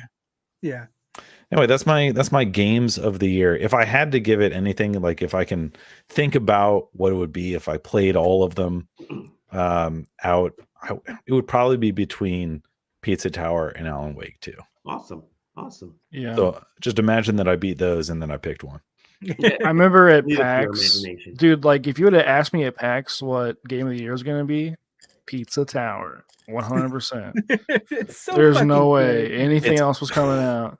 But man, there's so many good games this year. It's crazy. It's kind of crazy. Like all the games that I showed are amazing. So like play them. Well, and like, and then like think about like what the height of COVID years was and how and because of how much stuff got delayed. If you had dropped Baldur's Gate 3, Pizza Tower, Alan Wake 2, like any of those games in the like during the COVID years would have upset any game that was picked during those 3 years, like straight up. It's crazy to think of like the franchises that came out this year that like in any other year would have been in like a Fire Emblem game came out this year and absolutely nobody fucking cares. It basically didn't exist. A new Final Fantasy and a Zelda came out in the same year, and that's never happened before. That's crazy. And Mario. And Mario. Like, and I mean, and like I think Dolly's gonna bring it up, but like none of the three of us mentioned Mario Wonder. It's great. It's wonderful. It's a great game, man. Guess what, guys? You guys want to get into my list? Yeah. First of all, I want to say good call, Lisa. Good call. Yes, go Michigan. I already celebrated earlier, and I'm wearing my gear here. But I'm going to present my slides. If Pizza Tower is on this list, that's going to be our GOTY. That's crazy. I'm just letting you know, Pizza Tower might very well be on this list. But you'll see. You'll see. I should have preloaded this, but like a dummy, I did not. Here we go. The Huskies are in the lead right now, Dally. Just so you know, so we're getting close to a me versus you college championship. Yes, love it. Okay, Bickety Bam status report. Dolly's favorite report of 2023. So this was the kind of year that I worked an insane amount of time for my office, just like 16, 17-hour days, 4 to 5 days a week, losing weekends, travel, did not have a chance to sit down and play on big screen. That's why I was very bummed I didn't get to jump into like Spider-Man or don't need to. Some of the other ones. Well, you're good, man. No, I mean, I'm just kidding. Final Fantasy 7, Final Fantasy 16, couldn't play any of those because they're tied to my PS5 or games on the Xbox, which were difficult for me to play on the big screen. So I decided to set this up as sort of a business style presentation because I've been doing a bajillion PowerPoints this year, and it sucks when life gets in the way of enjoying life. So let me start. Overview. I expected us to do this Game Award show on the 27th of December. That's when we were first kind of chatting about it. None of you assholes ended up. And see, I already fucked it up. It should be January 1st, 2024, revised, not December. But couldn't get everybody together. Everybody was tired or busy.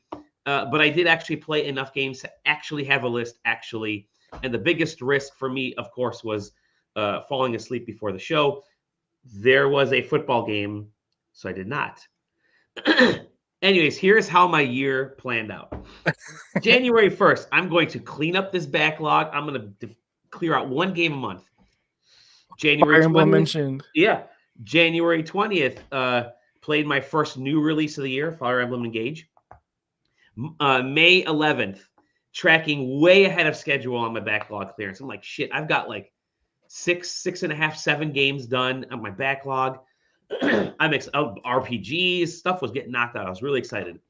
Then May 12th, that backlog collapsed. I'm going to try again in 2024 because we all know what game showed up on May 12th. And then from mostly December, from the 6th, which was, I think, the day that I took off for the Game Awards, or I landed, whatever, until the 27th, because I thought that was going to be the date that we were going to do the show. I shotgunned a bunch of games on Game Pass to try to make these quick snap decisions. What can I play to flush out my gaming? So then I thought, okay, I've got to figure out how to put this presentation together. So on the 22nd, I have this great idea for this presentation. It's going to be awesome. On the 23rd, Christmas starts to get in the way, so I had to kind of take a step back. So on the 27th, since nobody was replying back to me, I'm like, okay, I'm going to replan it. I'm going to make it even bigger. So I was like, video clips, animation, all kinds of shit. On the 30th, I'm like, okay, now I'm really going to start it. For real, I'm going to start it. And then today at 8:52 p.m., when the football game ended, I'm like, oh shit, I've got to put this presentation together. So I did it in like the 8.5 minutes, which is why we started like a minute late. which goes to show you I'm really phenomenal at throwing together PowerPoint presentations. So PAX East, it's going to be awesome. So with that, my opening remarks. This is how I'm starting today's meeting. Games that I wish I played. Alan Wake 2, Venbus, Phantom Liberty, Pizza Tower. I told you Pizza Tower was going to be on it. Cocoon, Remake, Dredge, Spider-Man 2, El Paso, Elsewhere. All these games I wanted to play. Just didn't have time. Money. I was trying to cut down on money. You can drop one of those off your list. Yeah, I know. Dredge. And so I thought, unfortunately, but I'm going to get into these eventually. They're still on my to-try list.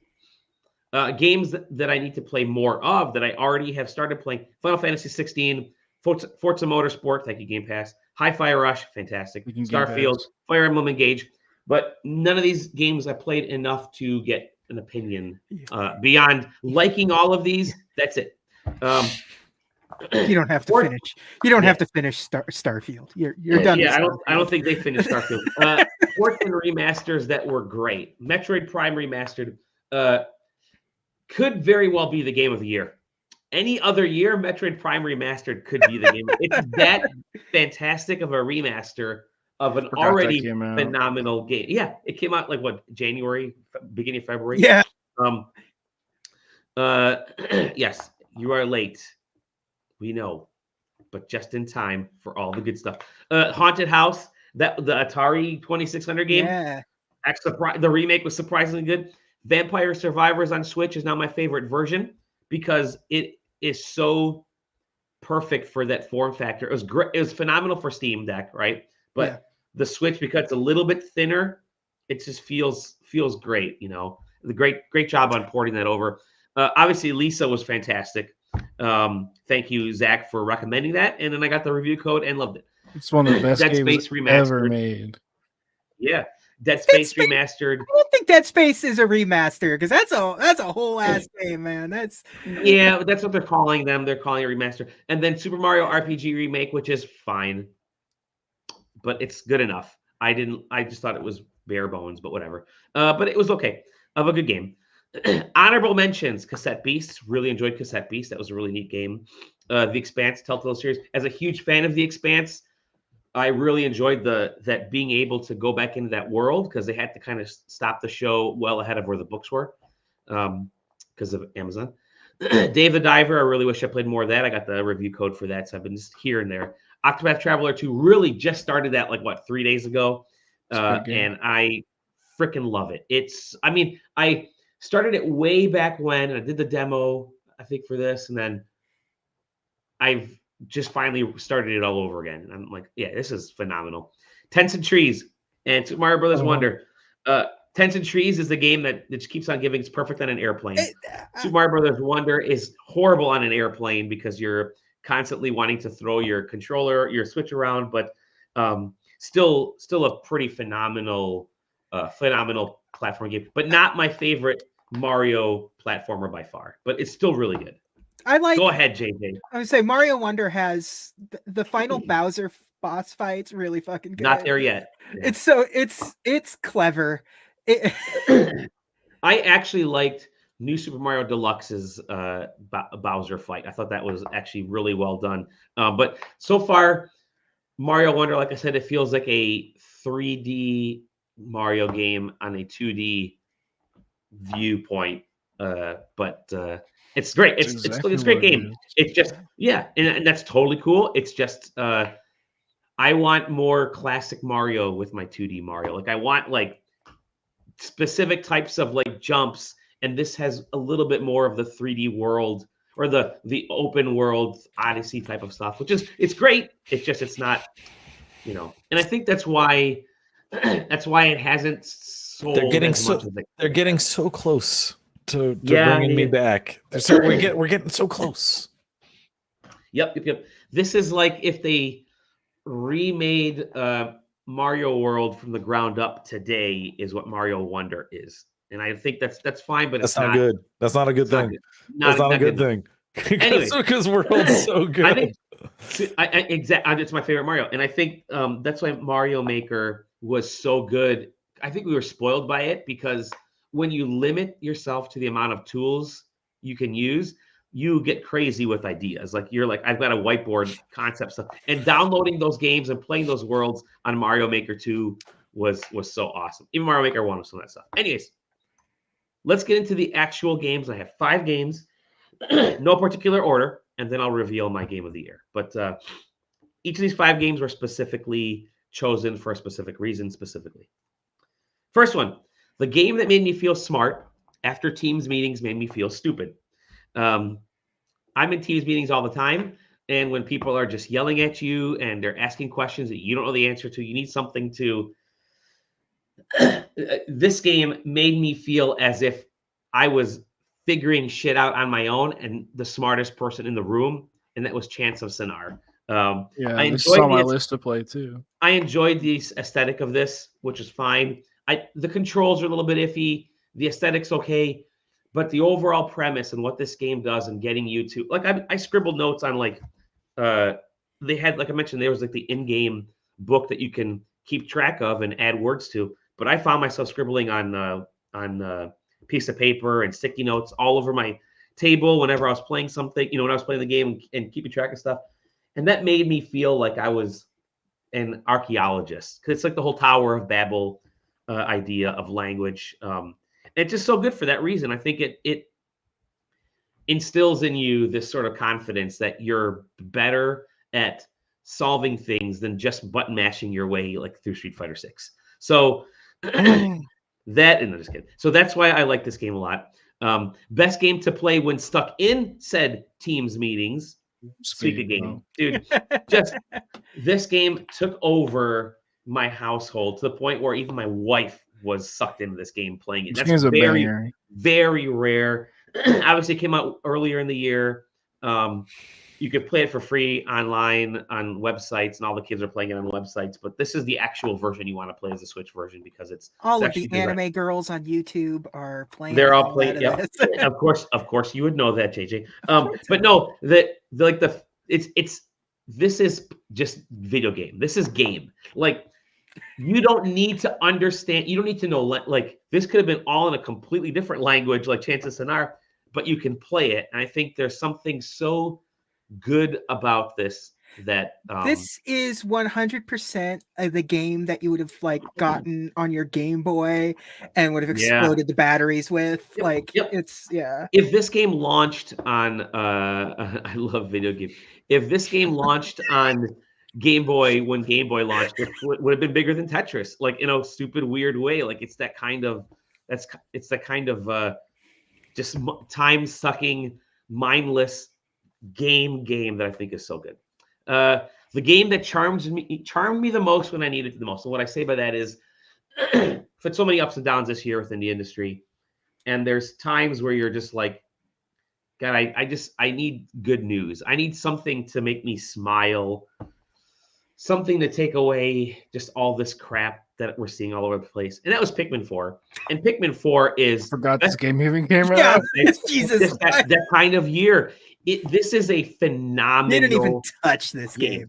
This is a phenomenal game. I freaking love this game so much.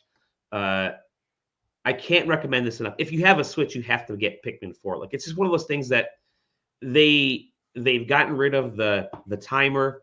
There's still a timer, but not like in the olden days. So they got rid of that. The underground stuff is fantastic. The tunnels, there's like a dungeon-ish aesthetic, and the idea that you feel heartbroken when one of your stupid little Pikmin dies in a puddle. Like if a red Pikmin dies in a puddle, you're just like, oh man, the little ghost goes up, and oh man.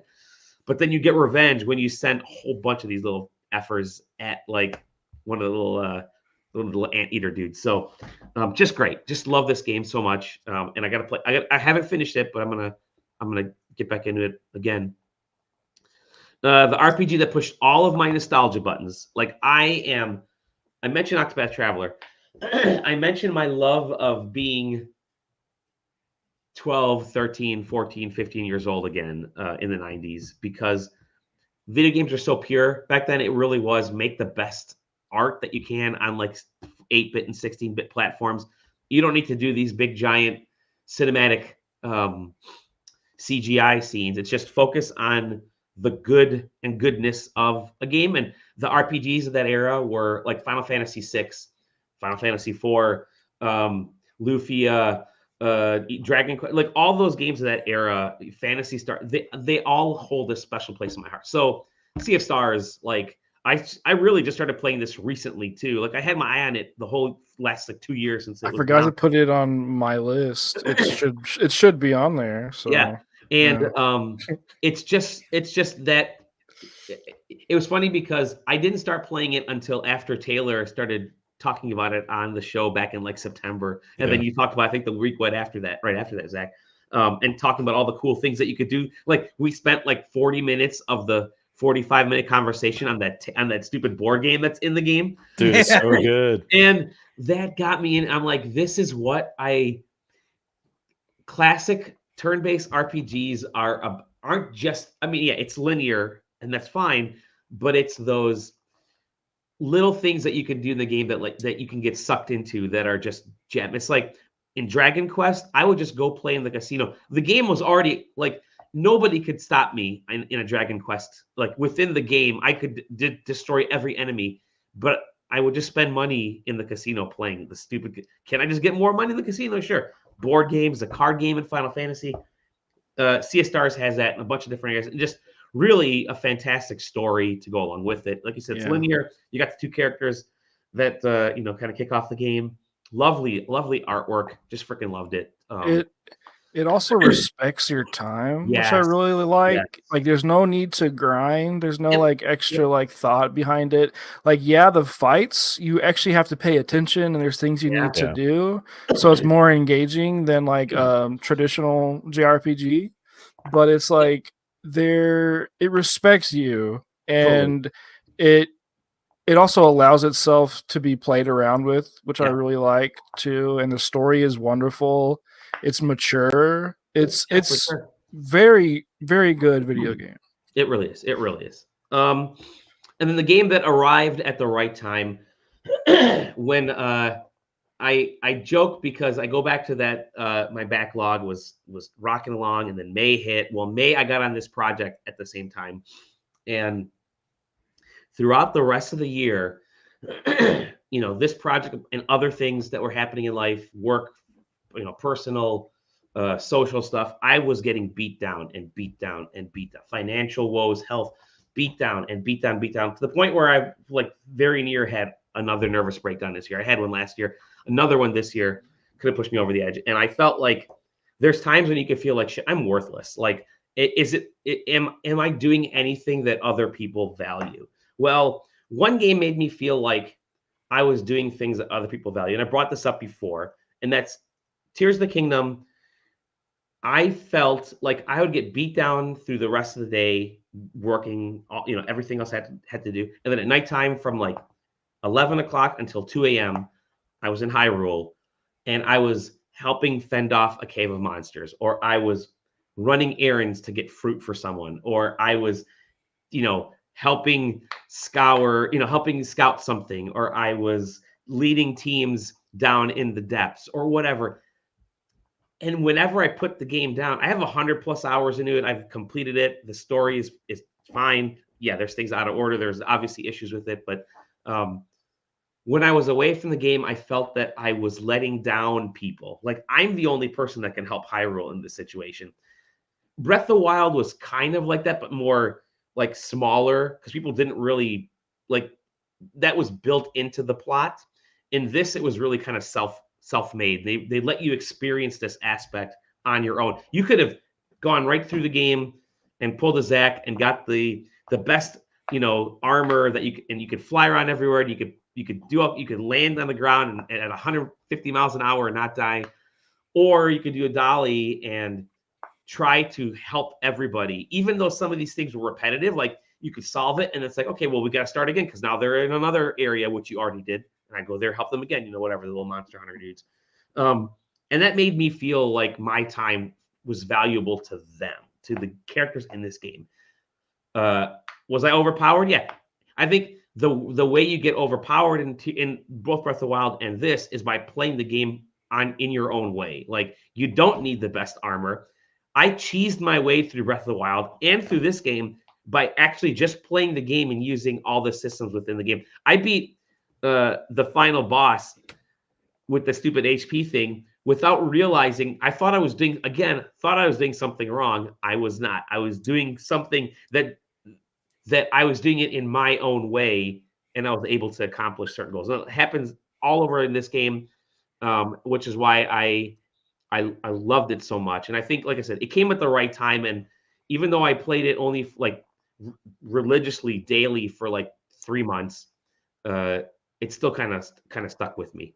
But there's also recency bias, right? Like this game came out in May. Newer games we can get sucked into tend to grab a lot of the game of the year stuff. So my favorite game of 2023, those 5, all those other ones, it is Zelda. It's still Zelda. I just wanted to the stuff that this game made me, again, the stuff it made me feel as a person, like in a personal, emotional level, I hadn't had that in a long time, and I really needed it this year. If my year, so many of my gaming lifestyle is linked to memories. Like this game is important to me. Zelda's important to me because of certain things. And Zach, you've mentioned a lot of similar things. Donkey Kong is important to me because that was the first game I ever played with my father. Like my dad and I he never plays video games. He'll play like Wii Sports now, whatever. But the first game he ever played with me was Donkey Kong. By the way, Donkey Kong on the Atari 2600, which is ass. That game sucks balls. But because I played with my dad, and that was the first game, and here I am, little Dolly's holding this little controller, and my dad's like, you gotta push the button there.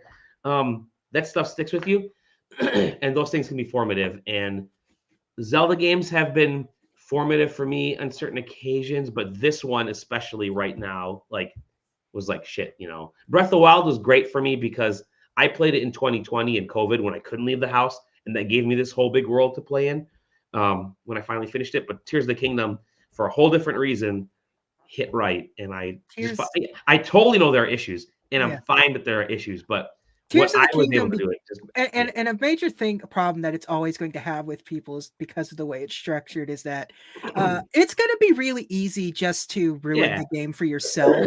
Totally. Just by playing it your way, and maybe your way is going to things out of order, sequence breaking the hell out of it or something. For someone like me, I didn't really particularly sequence break, but I am playing it my own way, so it was a relatively smooth experience for me all the way through. So I experienced all 4 of us probably experienced the game in completely different ways. I mean, clearly I experienced it way different than Zach did. I still remember talking to Taylor about like when the game first released. Taylor and I were having this conversation, and he's telling me all the stuff he's doing, and I'm like, what the fuck are you talking about? I have no idea where you are in the game. And he had played less hours than I have.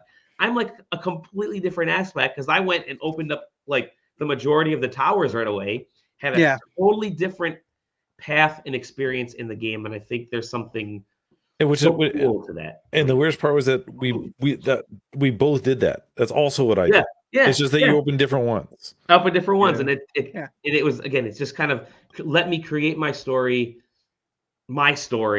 and how I interacted with these people. And I think that to me was and I don't like even to this day, I haven't talked to people about how I solved certain things within the game because I feel like they didn't solve it the same way, and they don't deserve your knowledge. Well, they're going to think I solved it wrong. I'm going to feel like I solved it wrong because I didn't solve it their way. Or they're just going to explain a part of the game, and you're going to have no idea what the fuck they're talking about. And that's totally fine. But then all of a sudden, like, you'll think about it later, and it's like, oh, wait, it was that part. Oh, I handled it from a... Totally. Yeah, so I think the best example of this, there's a shrine in the game that has, like, a lever that you hit, and it gives you a bunch of stuff. And the goal is to hit a ball into a target that's like off of the platform. Like, I don't know how anyone else did it except the way that I did it. But obviously there's like a billion other ways to do it. But what I did was make like a baseball bat on the lever. Yeah. And then I created like a ramp like on the side for it to bounce off. But like I watched a video of a guy do it, and like a completely opposite way. I didn't do it that way. I know exactly which one you're talking about, and you sent me this video. He shoots it with a bomb arrow. Yeah, and for whatever reason, he just ignores the entire mechanic of the whole shrine. Yeah, doesn't do the fucking bat. Doesn't use the ball in the thing. Just shoots a bomb arrow, and it for whatever reason it activates the target, and then he clears it. I did, like, for me it was something completely different than that too. I ended up, like, I didn't know what that stupid peg was in the middle. I'm like, what is this thing? Do I hit it? I couldn't hit it. I didn't know what to fucking do with it. Not knowing that I have to attach something to it and make a bat or whatever. I lifted this ball up. I lifted that steel ball and attached it to something else. I forget what it was.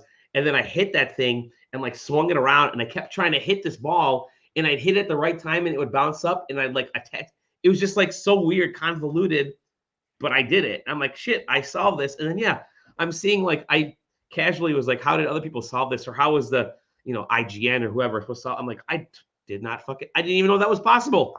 Like, I could attach this, I can make a baseball bat. What the fuck? So, for all those reasons, but just for me, the biggest one was the fact that I felt like I had purpose, and it felt great because these people didn't seem to care about Link anymore. They're like, oh yeah, I kind of remember Link a little bit. Yeah, I'm glad he's around to use the Master Sword and stuff. Yeah, but like I got my own shit going on. I got to rebuild this town, and like you can even you'll rebuild a town, and people still don't really know you're Link. They're just like, oh, some dude came over and helped us out. I'm like, oh, it's fucking cool. I kind of like that it's me, and I think that was, Miyamoto when he first created the game. It was meant to be this faceless, nameless hero, which is a reason he doesn't talk, is so that you put yourself into it.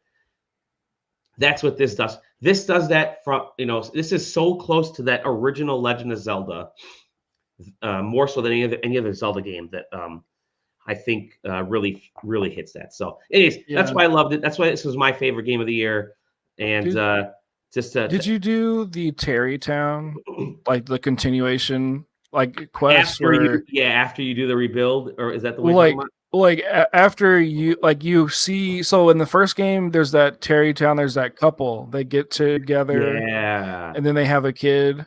Did you do that continuation? Not in the first game. I didn't do it in the first game. Well, did you do it in this one where you get to see like what happens? Afterwards?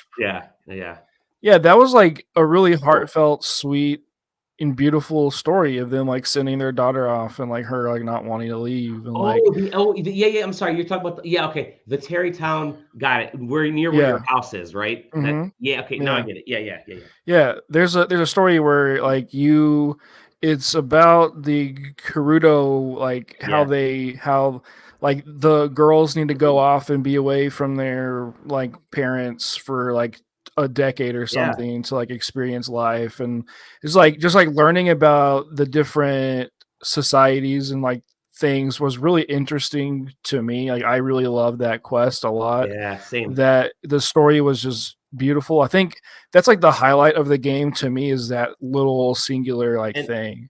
And you're you're curious about what's happening to her. Like the whole time you're like, wow, I wonder if she's like, is she succeeding over in in other place in the Gerudo town? Is she like doing what she needs to do? So it's so cool. I think it gives you an emotional connection to something that you normally wouldn't care about, really, which I think is really like smart. I wish they did that for the other areas, but sure. Oh, totally. That one part is like, oh, like I care about the Gerudo now, which is not something I cared about before. I hated them. I always hated going to their town. It's like, okay, they all hate me. I'm literally just give me whatever, whatever thing I need to get from you guys, whatever piece of the Triforce I need from you, and let me move on. But now it actually felt like a connection to the Gerudo. I'm like, okay, I'm curious. And then you go to the Gerudo, and they're all starting to like open their eyes a little bit to having like that dude was in the jail cell the whole time because he loves his wife there, and they're keeping him locked up, and she's this little sex slave or whatever. But it's just so wild. But anyways, Legend of Zelda. Thank you. Those are my picks. So we need to select SideQuesting's game of the year. And there were a couple games that I'm looking at my list here that showed up on everybody's lists. Sea of Stars and Alan Wake 2 seem to be on everybody's Pizza Tower. Pizza Tower. Sea of Stars is not on my list. Yeah. Mine is I want to play list. Yeah. So those games. So I'm I think out of those two or so, I know like CSRs was the game I beat, and it is not more deserving than the alternative. So then Alan Wake 2. You think Alan Wake 2 is more deserving? I think. Okay. Pizza Tower 2 it is. Zach, how do you feel? I think it's either Pizza Tower or Alan Wake 2. I'm just gonna go ahead and say that. Taylor, you were gonna say something. I'm sorry I cut you off. No, that's I was just gonna ramble because it's what I do. But. Like, so the indie in me wants to give it to Pizza Tower because it's an indie game made by two guys, like just random dudes. Yeah. And it's also a game that I've watched for like 4 or 5 years, so I'm invested in that. But also, Alan Wake 2 is a like art house video game, and that's also really sick. So yeah.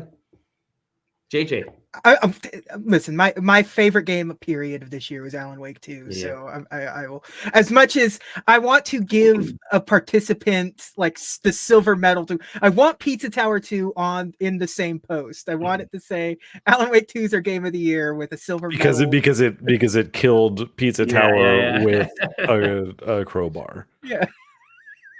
Out of those games, I only played Sea of Stars. I want to play Pizza Tower. I want to play Alan Wake.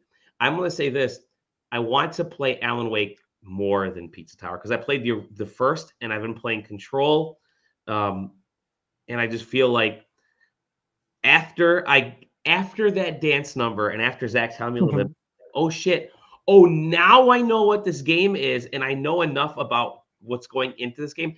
Again, haven't played the game.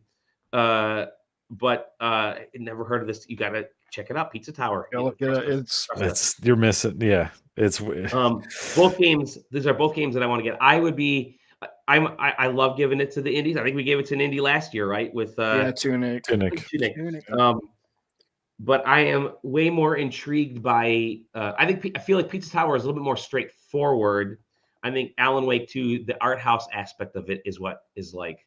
Well, and also Alan Wake 2, there's like nothing that's ever existed like that. So it's also like there's Pizza Tower exists in other forms, but Alan Wake 2 is never going to happen again ever. Like that's just like hasn't happened before, won't happen again. It is the experience of the year. So we're show me your hands for Alan Wake 2. Give me a hands up for Alan Wake 2. Hands up for Alan Wake 2.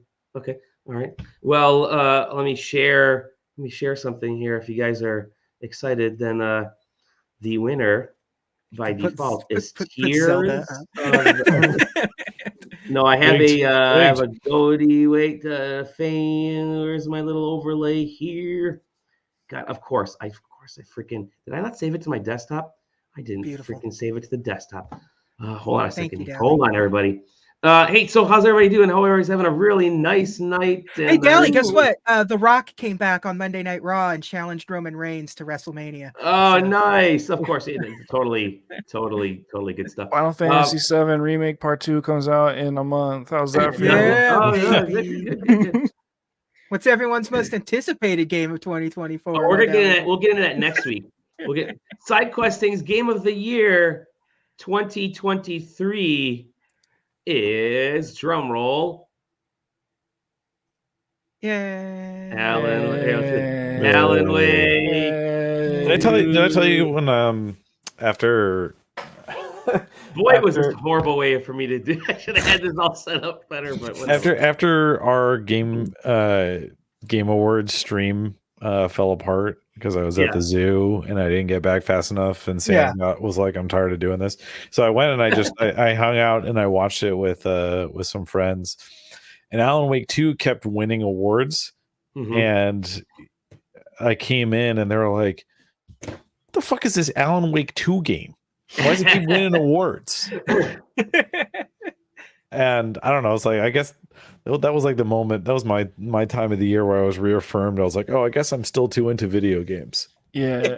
No, my favorite thing about this Game of the Year awards or the Game Awards is I'm on TikTok a lot, so I see a lot of gaming stuff. Sure. But people were mad because people on TikTok thought Spider-Man 2 deserved it over Baldur's Gate 3, which is it's just weird to me. It's like you thought Spider-Man was second when there's Zelda and Alan Wake 2. Listen, it was on my list. I like the Spider-Man. Yes, I like playing that game, but Jesus Christ. It's not but it's just like weird to me to see people like Spider-Man 2, this is the gameplay, and they show a cutscene of like Miles flying through a building. Yeah, it was the opening cutscene. It looks cool, Sandman. Yeah. But like Baldur's Gate 3 is also a real video game for one, but like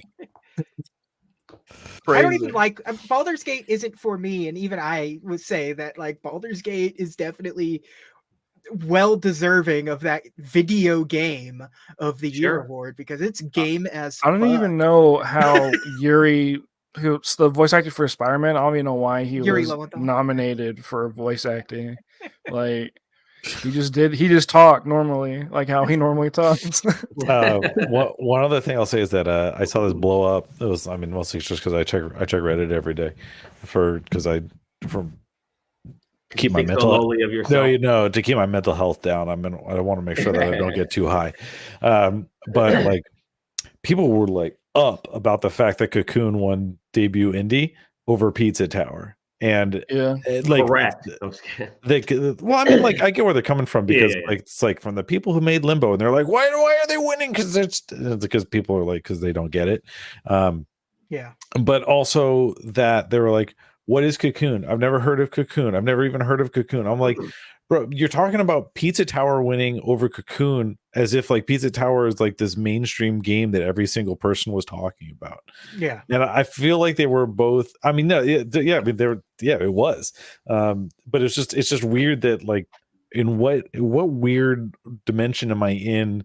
Like the answer, of course, is that it's like influencers and streamers that like I just don't know what the deal is. And people played Pizza Tower, and people probably didn't stream Cocoon because, to be quite honest, Pizza Tower is a game that you can stream, and Cocoon is a game that you kind of don't. And I was just like, it was just weird to like go into that, and I'm like, I don't know what's happening and why you know about Pizza Tower but not Cocoon. Because they're both kind of like really cool indie games that just like, if you're a person that are like, Pizza Tower is a really cool indie game and I like indie games, and then you're like, I don't know what Cocoon is, that doesn't make sense to me, and I didn't get it. And like Cocoon was like plastered all over the Game Pass homepage. It was weird. I was just in a weird microcosm, and it like kind of like flipped me out a little bit, and I just had to share that moment. Yeah, no. Well, my crazy thing is just the Spider-Man fans, bro. That's crazy. That's crazy. That stuff is getting real. They thought it was number 2. It's gamer fans, man. It's the whole gamer fans are getting worse though, man. How is it getting worse? I don't get it. Anyway, the older we get, the younger mentally they stay. But that is it for tonight's episode. This Game of the Year Super Show. Thank you, everybody, for watching and commenting. Thank you, Zach and JJ and Taylor and myself, for talking about our favorites. You said it correctly. You said it perfectly, Zach, when you were talking about this being your favorite show of the year, because it's the first of the year, so it can't get any worse. You get to nerd out, but no, you get to nerd out about the stuff that you like and the stuff that you loved, and I think that's always, and nobody's wrong except for Sam, because Sam was true. But yeah, thank you for sure. And it's always a great time to chat about the games we love and why we love them. And you can't really take that away. It doesn't matter what it is. It doesn't matter if it's Spider-Man 2 or Tears of the Kingdom or Alan Wake 2 or any of the other 15 sequels that came out this year, or wild ass indies that came out this year, or great ports that came out this year. It's all Basilisk 2000. I almost listed Marvel Snap because I probably put more hours into that this year than I've done anything else, but maybe next year. But you can find us at SideQuesting.com. Hop into the Discord. Our next episode, soon-ish, we'll talk about the upcoming year, and we'll talk about some of the news that has broken over the last couple weeks Unicorn Overlord, baby, 2024. Let's go. Rest in peace, Bobby Kotick. Man, that was such a loss. Oh yeah.